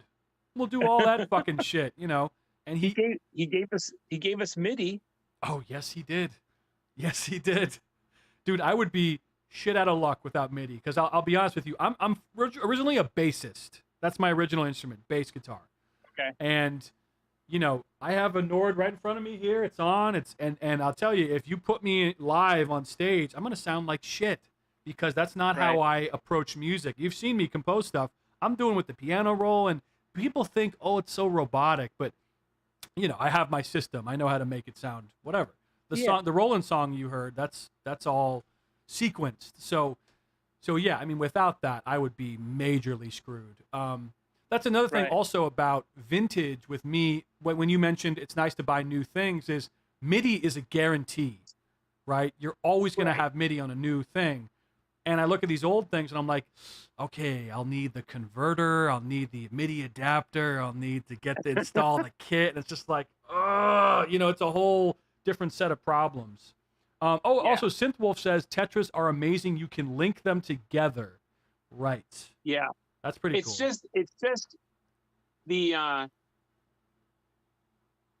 controls. You only have 4 knobs. Right. They're very basic. And you have to do a lot, of menu diving and everything. It just drives me nuts. Yeah. Because when I bought the Tetra, like, oh my God, I think I got it when it first came out. Right. I was like, this thing is crazy. Right. Why wasn't it a fully formed thing? Well, you know? Isn't the Mofo X4 another version of the Tetra? I'm pretty sure it is. No. No? No, it's a Mofo. It's a 4-voice Mofo. Okay. It's not a Tetra. It's It not doesn't a have Tetra. Okay. it doesn't have the oomph that the Tetra has. But the Mofo is a very, very capable synth. Right. And that's why, you know, it's like typically when I sell something, it never comes back. You know? Like I got rid of the matriarch, I got rid of the grandmother. They will never come back. Right. But the Mofo is coming back for a second time.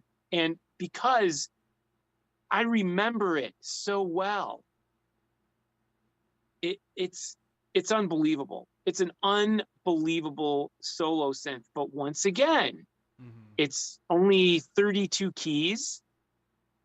You know? Synthwolf is saying the Tetra was based off the Prophet 8. Is that right? That might be right, actually. The Tetra came before the Prophet 8. Oh, it did? Really? Okay. Yeah, I'm pretty sure. He said, my friend has 3 Tetras, hook up for 12-note polyphony with Sound Tower software, but it wasn't reliable. Right. No, I tried Sound Tower on the Mofo, and it was just not, it was a nightmare. Right. It's also not fun. But apparently that matrix unit that I'm getting, I can actually control 4 different synthesizers with it. Like their parameters stuff? Yeah. Oh, wow. Yeah. That's kind of cool. Yeah, so who knows? I might get the Tetra back. Who knows? Yeah. But yeah, it's just like, you know, okay, perfect example. When Dave Smith came back, you know, he made the polyevolver. After he was done, you know, his last synthesizer was the Prophet VS. And then he went bankrupt. When he came back with the polyevolver. Yeah. But it's only 4 voices. Right. And that was kind of like a bummer. It's sort of, you know what it reminds me of, kind of? It's not the same thing, but it's sort of like with your iPhones or your smartphones, the planned obsolescence. Not the same Yeah. thing, but it's sort of like a planned impracticality. That's a good word that you used. Yeah. Well, you know how like Planned those obsolescence. phones are supposed to crap their pants after whatever. Yeah. Now this is not the same thing, but it's sort of like, yeah, by design, it's not going to be perfect, intentionally so, which is a little frustrating. You're like, Right. But I feel like most companies, here's the thing though, with the magic of software, you can make a perfect synth. That's what bugs me with Roland is their synths should be fucking amazing, powerhouses, and yet they also have this bullshit. Again, I don't believe this whole thing about the boutiques and it could only handle 4 voices. Bullshit. Okay. Bullshit. Complete bullshit. Bullshit. Because the Tetra is full analog. Right. Number one. Right. Okay. And it's in a little box. Right. It's in a little box, dude. Right. I mean, and it's smaller. It's smaller than the iPad. Yeah. And also, it says we have 2 minutes remaining, just so you know. Okay, as far as length and width goes. But like they would say, ACB technology couldn't handle more than 4, and you go, what? How did that? The System 8 has 8 voices. Hey, you know what? Yeah. Kick me off now Okay. and send me another link because I got a couple of things I want to talk about. Sure. I'll end the call now. I'll send you a new one. Hang tight for a second. Thanks. All right, so let's make a new one here. Start. How you guys doing? We having fun? This is a chill stream. Join with computer audio. We'll go to participants. Actually, let me just make sure this is not doxing myself. Invite, email, copy, invite link. Okay. Cool. We'll send it here. Oops. One sec. Where the fuck is it? Uh-oh. Damn it. Here it is. Okay. Paste. Send. Okay. Sent. Let me read the chat real. Oops, I sent the wrong thing. Oof. Oh, no, I didn't. I'm doing. Let's see here. Okay.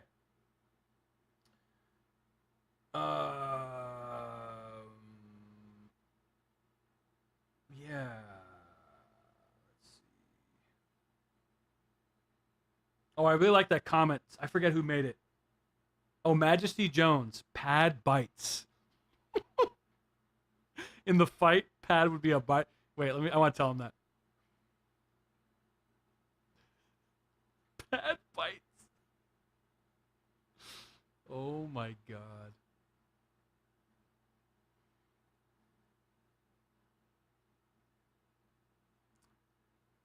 He did not connect to audio. Wait, real quick. A great comment. Oh, here we go. He's dancing.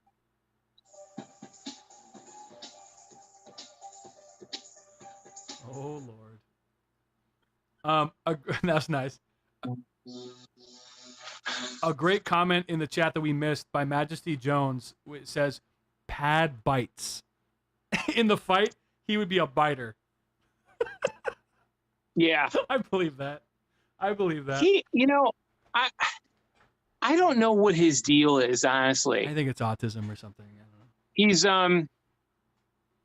he made that video a month and a half ago about creating a Behringer studio. Yes. And then what was it, last week he's talking about how he got rid of all his Behringer synthesizers. Right. Yeah, what the fuck? And then somebody asked me to make a video about it, and I had no intention, but a couple of people asked me, so I made the video, and I basically said, he's probably doing it because he's going to get the OBX8. And you know what? The thing is, how you talk about flexing? Yeah. He still has the Moog 1 because it's like he wanted everybody to see it. He still has the Moog 1. Sure. And, he's got the Prophet X. the Prophet 6. He's got the Pro 3. He's got a lot of sequential, basically. Right. So, I mean, where else could he go? Yeah. He's going to get the OBX8 to have the Oberheim factor, Sure. you know? And yeah, I still think the OBX8 is just, it's a little much. it's going to be the same as the Prophet 10. It's going to have a little thing in it. Right. You know, I did that video, like I showed what the Matrix 6R looks like inside. Uh-huh. It's crazy. Right. Yeah. Yeah. And you can't, I don't know. Yeah. Ask Hayes, is Hayes Anderson still there? He is Maybe still Hayes here, Anderson yes. could explain. Explain what? You know? Explain how they do it. It's like, can they do it? Can they, you know, they did it, obviously they did it with the Moog reissue, the mini Moog, with the reissue. Yeah. Because they found a company that could actually clone those parts from the past. Mm-hmm. You know? Yeah. I don't know. I don't either. I'm at a loss. It's interesting, but yeah, I sort of feel like we need another company to come along and make something really fucking crazy. You know, I feel like I'm kind of tired of all the companies, to be honest with you. I think it's Studio Electronics. You think so? But it's very expensive. Yeah. You know, it's like their polyphonic analog is 8 voices. It's a rack unit, Right. and it's like $5,000. Yeah. But the thing is all full analog all the way. Right. Discrete analog. Right. What's a synth that you never owned that you always wanted to own? Probably the OB8. Yeah? Yeah, the OB8. And the thing is, I was telling a friend of mine a while back, I said, you know, I could have just bought, instead of buying the Moog 1, I could have just bought an OB8 Right. for the same price on Reverb. Right. My headspace was in a different place though. Right. I wish I could go back in time and just gotten that OB8. I just like the filter type. It's the SEM filter. The Micro Freak. This is what you know, you were just talking about the Juno, the boutiques, right? Yeah. Remember you were just talking about that? Sure. So like, they're saying we can't do 6 voices, you know? Right. So that little Arturia Micro Freak is 4 voices, right? Sure. It's in a little thing. Right. You know, for them to say that they can't do it is ridiculous. Well, it's a little different with that one because, see, and again, I know nothing about designing and implementing a synth, but I do know that when you're working with digital oscillators, but like each one of those notes of polyphony has to correspond with the filter, right? So yeah, for the Arturia, like, yeah, I think in that price bracket, 4 voices is pretty good, you know? Well, that's the thing. Think about the Mavis compared to Right. like the Micro Freak. Yeah. Look what you're I getting. know. That's crazy. And the little gimmicky textile pad thing that do instead of a keyboard, not textile. You know what I'm talking about? The little buttons that are supposed to be notes. Yeah. It's like, come on. Just, you know. That's ridiculous. Yeah. I don't care. And they make it a kit, so you have to put it together. Yeah, you have to assemble it yourself. Oh, thanks. Thanks, Moog. Oh, it's gonna be fun. It's like I got so pissed off with Korg. Yeah. When they did the MS-20. You know, that was the start of everything. Sure. Korg did the MS-20, but it was like 186th. Right. I was like, what the fuck is that? 186th? What do you mean? Oh, 186 like- of the size? Yeah, they couldn't make an actual full size MS-20. I see. And it had the mini, like not mini, slim keys, right? Mm-hmm. Whatever it was, you know. Right. And then, so they get everybody to buy that, and then all of a sudden, like, hey, we're going to do a full size, but it's a kit, and you have to put it together. Right. I thought that was so offensive because that was like $1,500. Jesus, really? Okay. That much? That was $1,500. Wow. Yeah. And the thing is that you could buy the standard Sequential Pro 3 for that same price. Mm. And you're getting a way more powerful, more capable synthesizer. You see what I'm talking about? Yeah, I see what you're saying. It's annoying. And I had an MS-20. I got the olive green, Mm-hmm. and it didn't even come close. Right. To sounding like analog. You know, it sounded like a Behringer. It sounded like a Behringer synthesizer. I would love for one of these companies that insists on making DSP synths to, I don't know, just really like, you know, give us something that like shows what you can actually do with that. What are these bullshit, you know, handicaps? Like actually show us what you can truly do and not charge such an arm and a leg. You know. Well, that's the thing, though. That's why I always go back to the Micro Freak because Arturia showed us that. Right. What you're saying. Arturia said, "Hey, we can do a digital synthesizer with an analog filter, and it's going to sound great." And it's like whenever I have that fired up, whenever I have the Micro Freak fired up, I am like, "Oh my God, this thing is ridiculously crazy."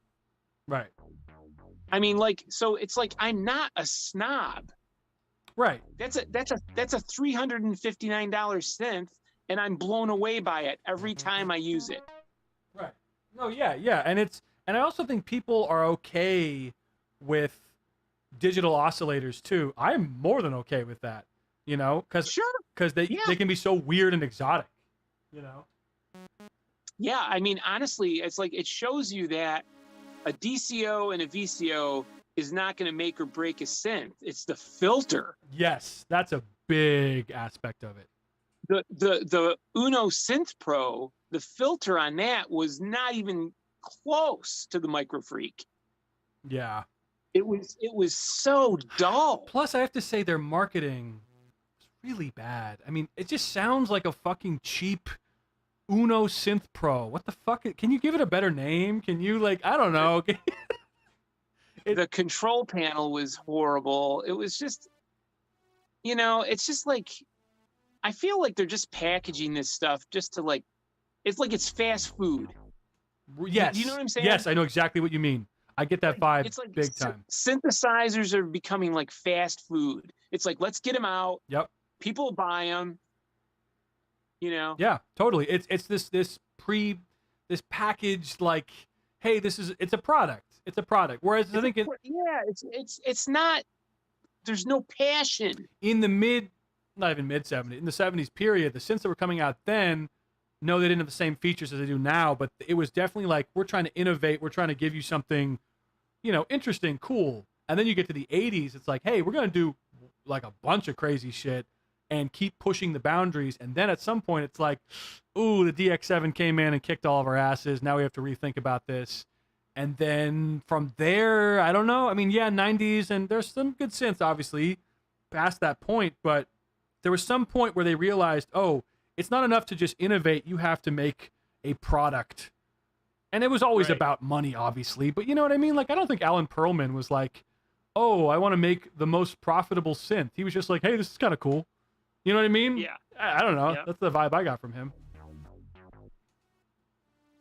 Did you lose my video? I did not lose your video. I'm talking to you and I'm programming a song at the same time. Oh. So this is like my video game. I don't really play video games, but I make music, and I'm very good at multitasking. You're very good at writing music Thank too, you. by the way. I'm telling you. Thank You know, you shouldn't sell yourself short. Your stuff is really good stuff. Thank you, man. Yeah, it's I come from the world of I worked at a K-pop studio, believe it or not. Korean pop music, and they taught me there how to. They didn't teach me how to write, like my style. That's my own, but how to structure music and things like that. And so I'm very hard on myself because those guys are very hard on themselves and me. I mean, dude, Koreans, man, with music, especially K-pop, I mean, it's cutthroat. And it's very, if your song isn't a fucking banger, then you're shit out of luck. And they will let you know, because I would submit songs to them and they'd be like, do you think this could chart anywhere? Like they were fucking harsh. But yeah, so I have that kind of residual, I won't call it PTSD, that's a bit dramatic, but that sort of work ethic where it's like, I make things quickly and as a lark, like this Roland thing, I did that. Let's see how long I did that in. I can tell you the exact time it took. Actually, no, I can't because it was a couple days of working on it. Doesn't matter. Yeah. Because we started I mean, you're really good at lyrics too. Thank you. I mean, you're clever. You're Thank clever. You. Yeah, I mean, I would love to start some YouTuber beef and just make some songs. I would love to go after Bo Beats, man. If you and I lived in the same city, we'd be lethal. Oh, we'd yeah. be like the lethal weapon. Oh, yeah. It would be, Palpatine and Vader, man. It would be the rule of two. The rebels would have no chance. I have a funny feeling like my channel's starting to get moving. Yeah. I have a funny feeling, though. It's like they're all conspiring to take me down. Who? The round table. All the YouTubers. We'll call them the round table. I love that. The round table. What? Can you do me a favor? Can you not delete it when you get past a certain point? Can you stay?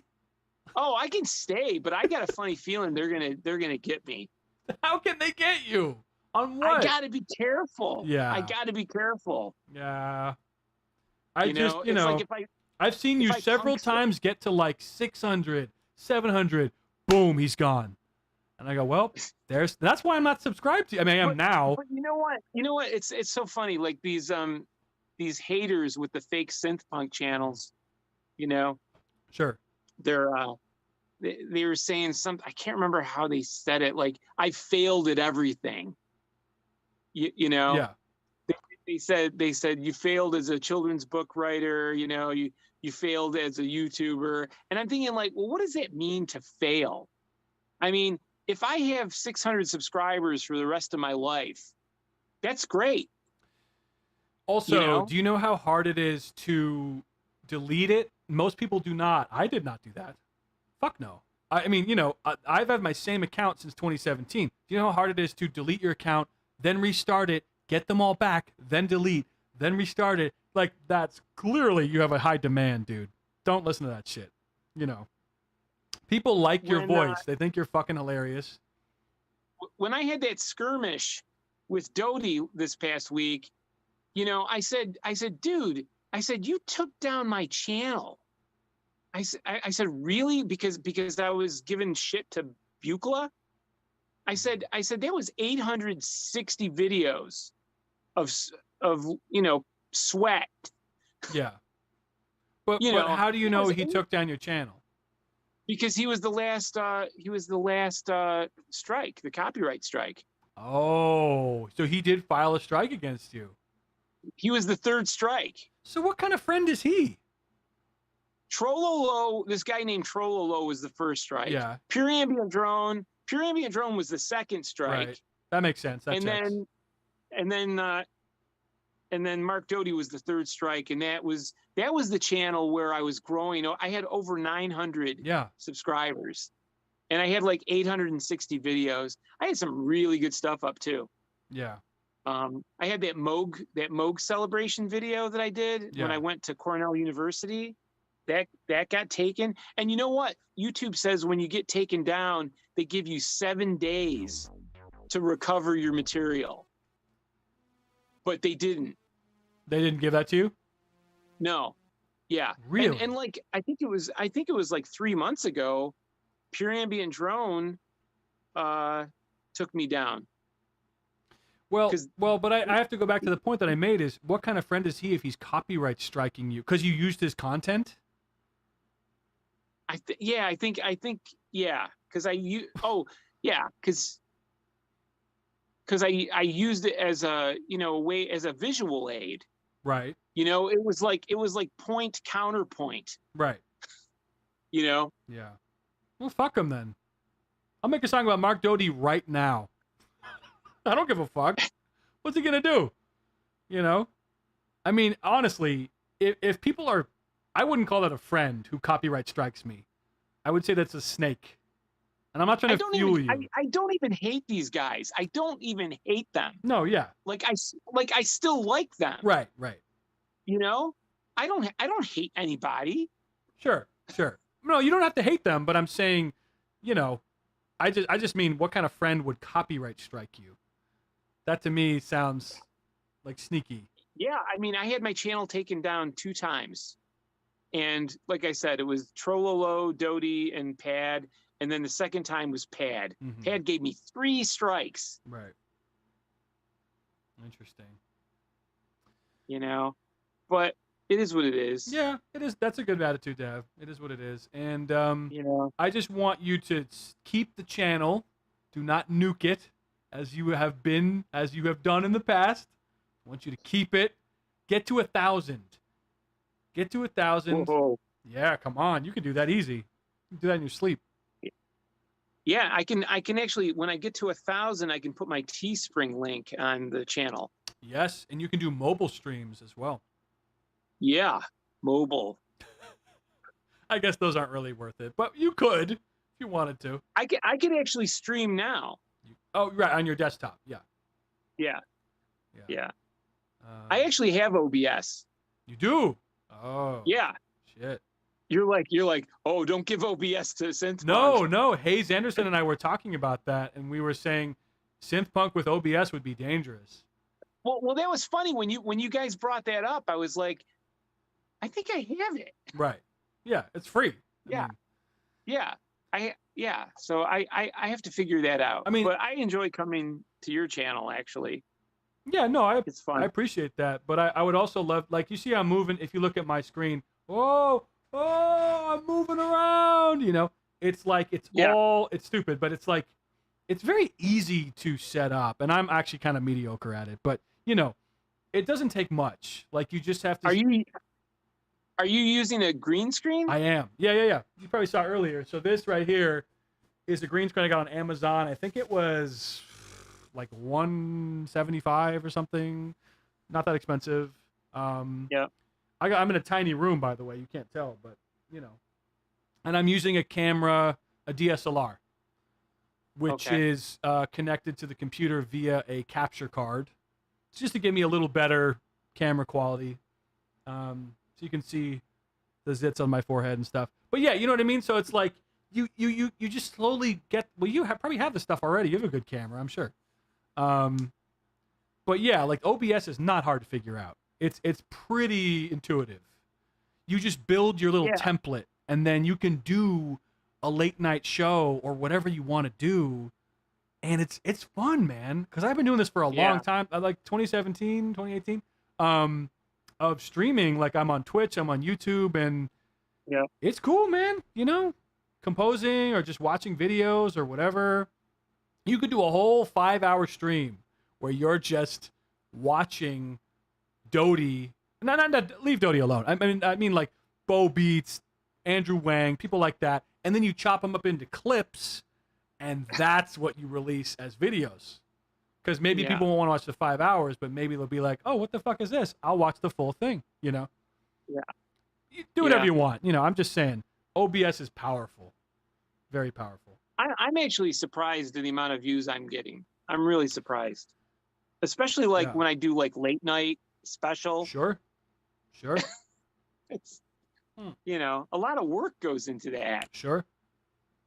But, another thing is, it's not really about the views. It's about the inside jokes. It's about the stuff that you have built up. You know what I mean? Like, Yeah. the fact that people, they know about your beefs with all these people, they comment, like they follow, like what you really have is an audience, and you've built that audience over, how long you been doing this for on YouTube? Well, I've been on YouTube since 2014. Okay. You know, with, you know, the channels being taken down and, you know. But I mean, how So- long were you consistently doing videos, I guess? Probably since 2018. Okay. Yeah. So that's a minute. That's a while to have these people go, who is this guy? This guy's fucking funny. I'm gonna look into him. You know what I mean? That's how it goes. I don't take myself seriously, Yeah, man. yeah. You know. I thought you were a gold. When I discovered your channel, I go, wow, this guy's hilarious. You know, because I actually thought you were crazy the first time I saw you. You know what? You know what it is? It's like I grew up with Batman, Adam West. Sure. You know, the Adam West, Burt Ward band, Batman and Robin.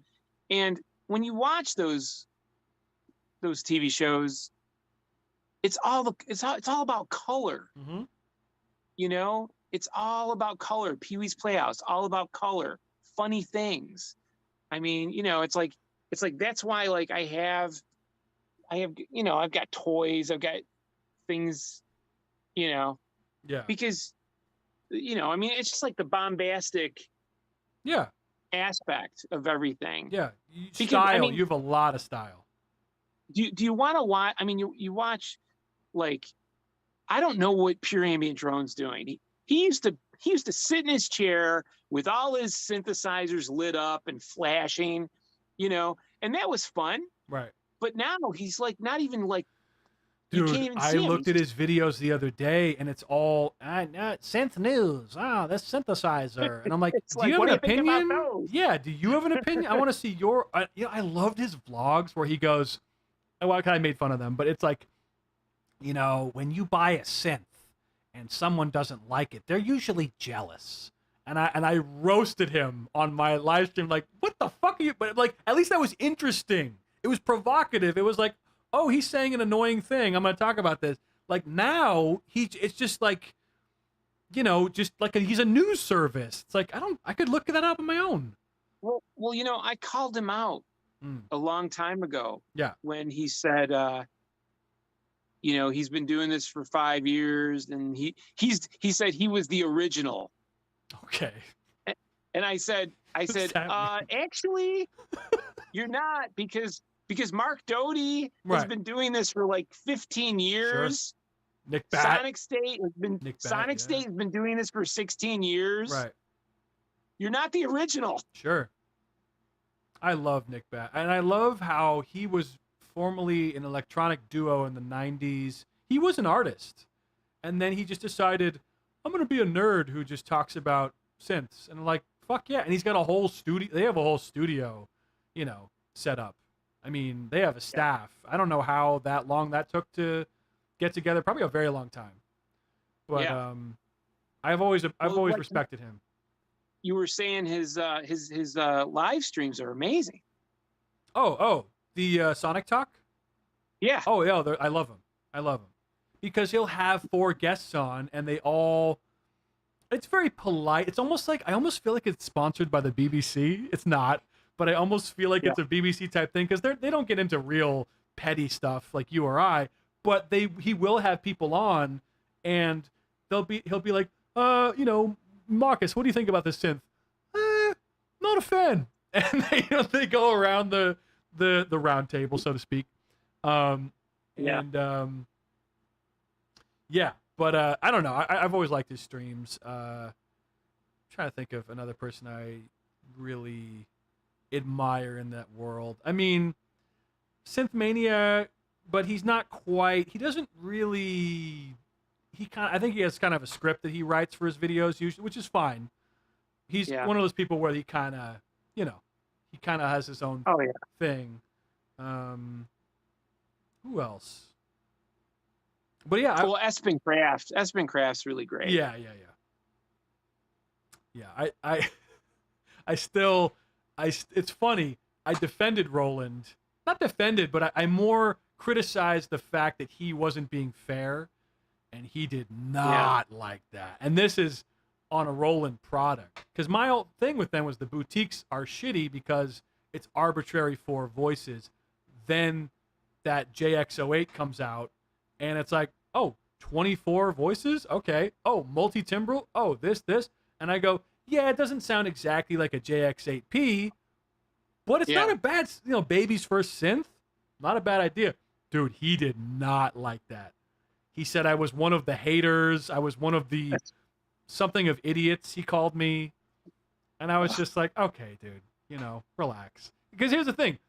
They sent him a copy. They sent him a demo unit, I guess, to keep. Yeah. Roland did. And he did this video where he's comparing. He's doing. Starsky Carr will compare the filters, right? He'll Sure. And he does very scientific, and it's unbiased, and it's like, cool. Yeah. And Espen just goes, I made the same patches on both synthesizers, and you tell me which one is better. And I'm like, well, that's not really scientific at all. That's actually very biased. And he says, who cares if I'm biased? And I'm like, well, maybe the people who might want to buy this might care. And he goes, well, it's my opinion. And he just got very pissy. So I don't know. I don't really look into his videos anymore. But no, he is a unique voice. He's not. You did him perfectly. Oh my God, dude. It was like spooky.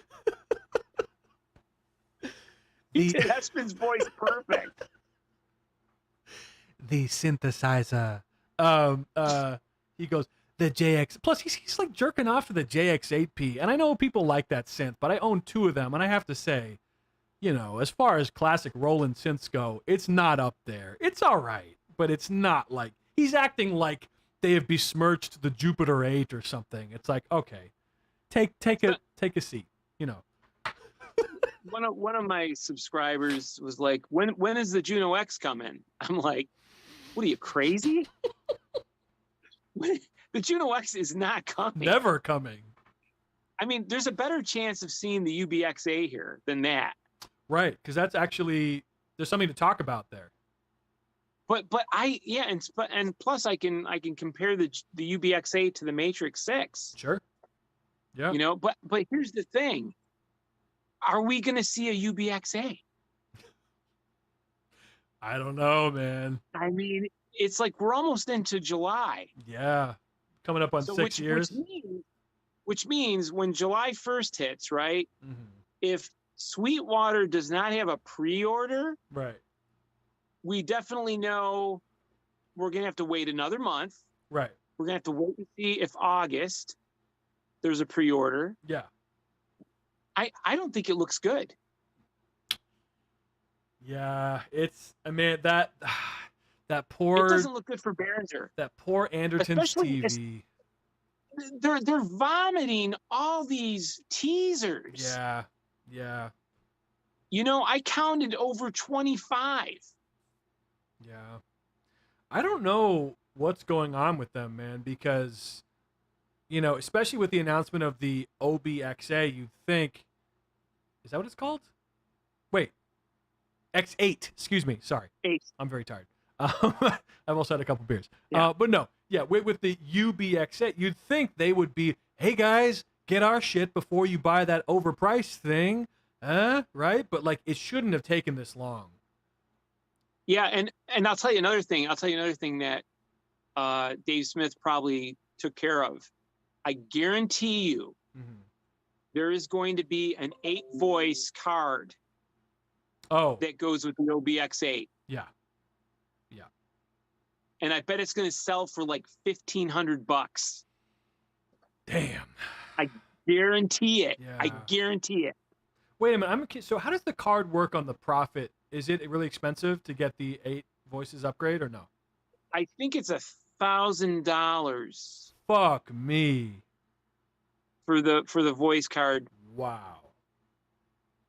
I think it's like it probably went up to $1,000. I think it was like $800 for 5 voices. But I think my guess would be if Oberheim does the 8-voice card to make it an OBX16. Yeah. It's probably going to be between $1,200 and $1,500. Since That's my Samurai guess. says you guys are onto something with the podcast creative long form live streams. Very cool. Respect. It's great listening to people not shilling gear. Yes. You know, like that's the thing, dude. It's like I want to see more guys who are just, they say what they like, they say what they dislike, and it's not like they're terrified of, we already talked about this, but you know what I mean? Like I want to see more of that. And it's just, You should do a song that's kind of like, we're not going to take it anymore. A synth punk Kiko song. we're not gonna fake it. No, we're not gonna fake it. We're not gonna take money from Korg. Well, yeah. Oh my God. We're not concerned about losing advertisers. And this is coming Yeah. from someone who's monetized, and I never monetize my shit. You know what? I want to say one more thing too. Yeah, go ahead. So, you know, people were criticizing me. They're like, you said you didn't want money. You didn't, you know, it's like, okay, put it this way. You know, Todd Smith, Pure Ambient Drone, Rick Marston, they have like, what is it, Patreon accounts? Yeah. Okay. So it's like, really? I used to laugh at that. Really? Patreon? Right. So it's like, that's like the lazy way of getting money. Explain. You know, because it's like Todd Smith wants you to give him money for his videos that are like really boring, where he shows slides I and he thought just you and talks. Todd Smith were friends now. No, but I'm just saying though. Okay. I'm just saying in my defense. Yeah. It's like so basically it's like I have a Teespring, right? Right. So this is a tangible item. Right. You know, it's not wind coming out of my mouth. Right. You see what I'm saying? Yeah, no, I And it's get like, you. Yeah. Yeah. So I mean, I never wanted to get, you know, have commercials run and all that other crap, Sure, you know? Sure. Just wanted to have it real. Right. Well, You the know? thing with the Patreon, and I used to have one, I ended it because I had a former fan who was like, "You're not making enough stuff," and I said, "Okay, then I'm done. Fuck it. You know, I got shit to do, and Yeah. whatever." And that's a good point because there's a lot of pressure, Yes, there is. you know?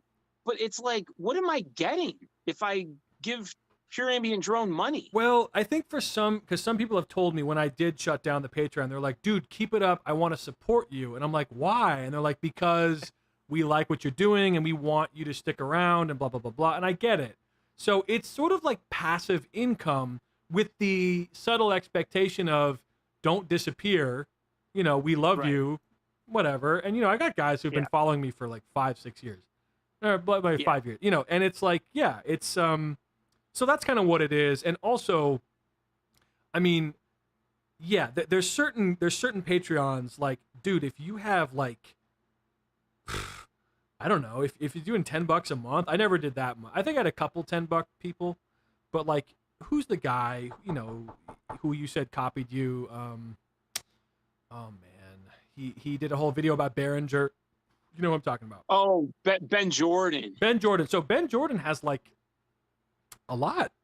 He's making a nice chunk of change. I mean, you know, I don't know how much his mortgage is or whatever, but if they're all paying 10, he's making 8 then, because they, you know, Patreon takes out 2. Let's see. Does it say how many patrons he has? Let's see. No. You'd think he would list. Maybe he did. It should say it at the bottom. At the bottom, yeah. 880. So yeah, dude. I mean, if these are, he's got 3 tiers. He's got a $1 tier, $4 tier, or $10 tier. If he's, let's say, If he's making $880 a month, yeah. I mean, if that's not bad.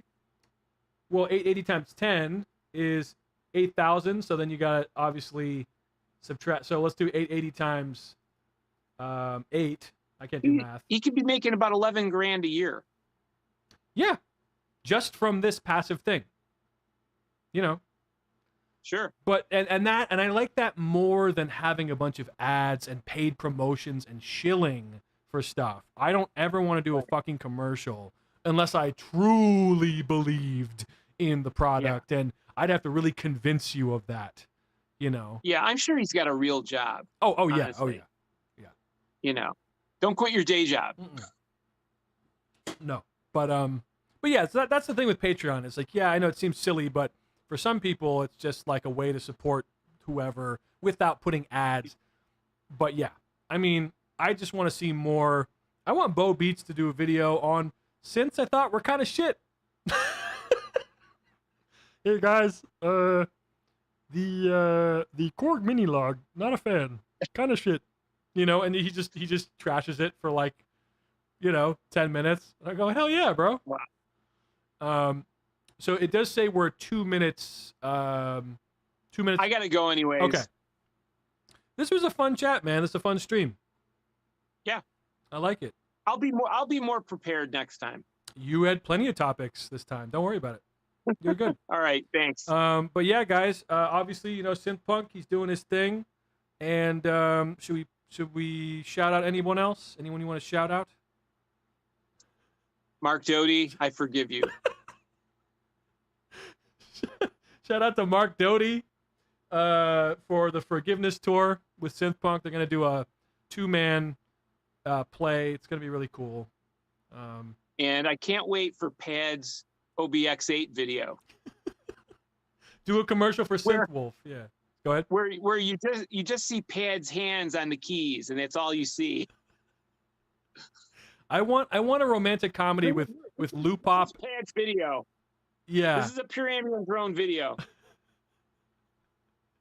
I want a romantic comedy with Lou Pop and Pad, and their hands touch, and they get married. I'm walking on sunshine. It does, in the trailer. It'd be great. Yeah. All right. This is going off the rails. Take care. Thank you, my friend. We'll talk to you soon. Hell yeah. So that was Mr. Punk, the synthiest of punks. I'm sorry, I've not been reading the chat at all. I apologize. Synth Samurai says, synthers need to take the Rogan approach and build each other up. Why do you build me up? Promote each other, and rising tide lifts all boats. People making cool, creative, funny, interesting content rock. Yeah. Let's see. Rich says, I saw Chipmunk Jones in Nebraska last week. He's still alive. What do you think of the Fender Rhodes and the new one they sell for like $1 bazillion? I don't have a lot of interest, I'll be honest with you. I don't know. The Rhodes sounds great, don't get me wrong, but I've never had a strong urge to get one or want one. When Synthpunk gets one, he'll invite us over for a barbecue and we can play with his. Play with his what? I forget. Oh, the Rhodes? Yeah. OBX equals meh. Synthwolf.com. Yes. Good stuff. Later, fellas. Keeps creating. Hey, thank you, Synth Samurai. I appreciate it. Let's hear the Roland song one last time. Just beat a dead horse, right? Let's check it out. I'm very proud of the song. Oh my God.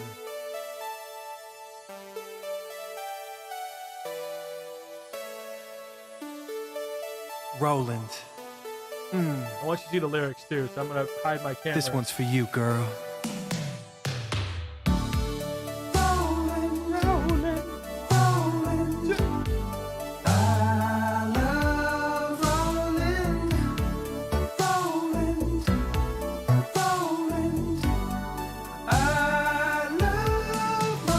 Some people like a synth with full-size keys, but you can give me more of the boutiques, please. I love when my hands are bigger than the knobs, and please don't give me more than 4 voices tops. Don't you hate when nerds are always crying about the classics? Digital is here to stay, forget about the past, bitch. Roland's always looking at what's next. Who needs sex? When you've got a juno-x, yeah. Roland.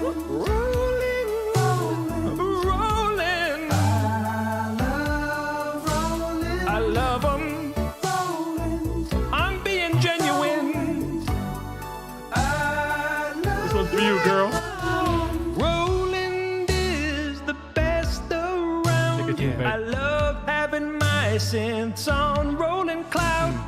I don't really mind the bad CPU, and if the cloud goes down, then I'm fucking screwed.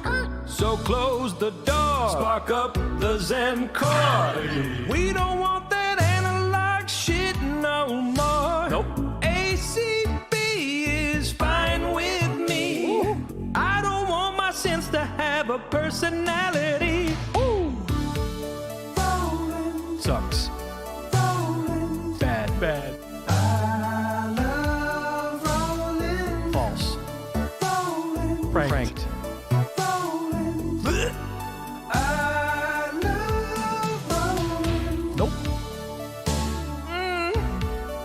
Roly poly oly. Rolling, baby. All right, guys. Thank you for hanging out today. About to fly to On the fifth Japan. stream. Show up to one of those board meetings. We're gonna have a real talk.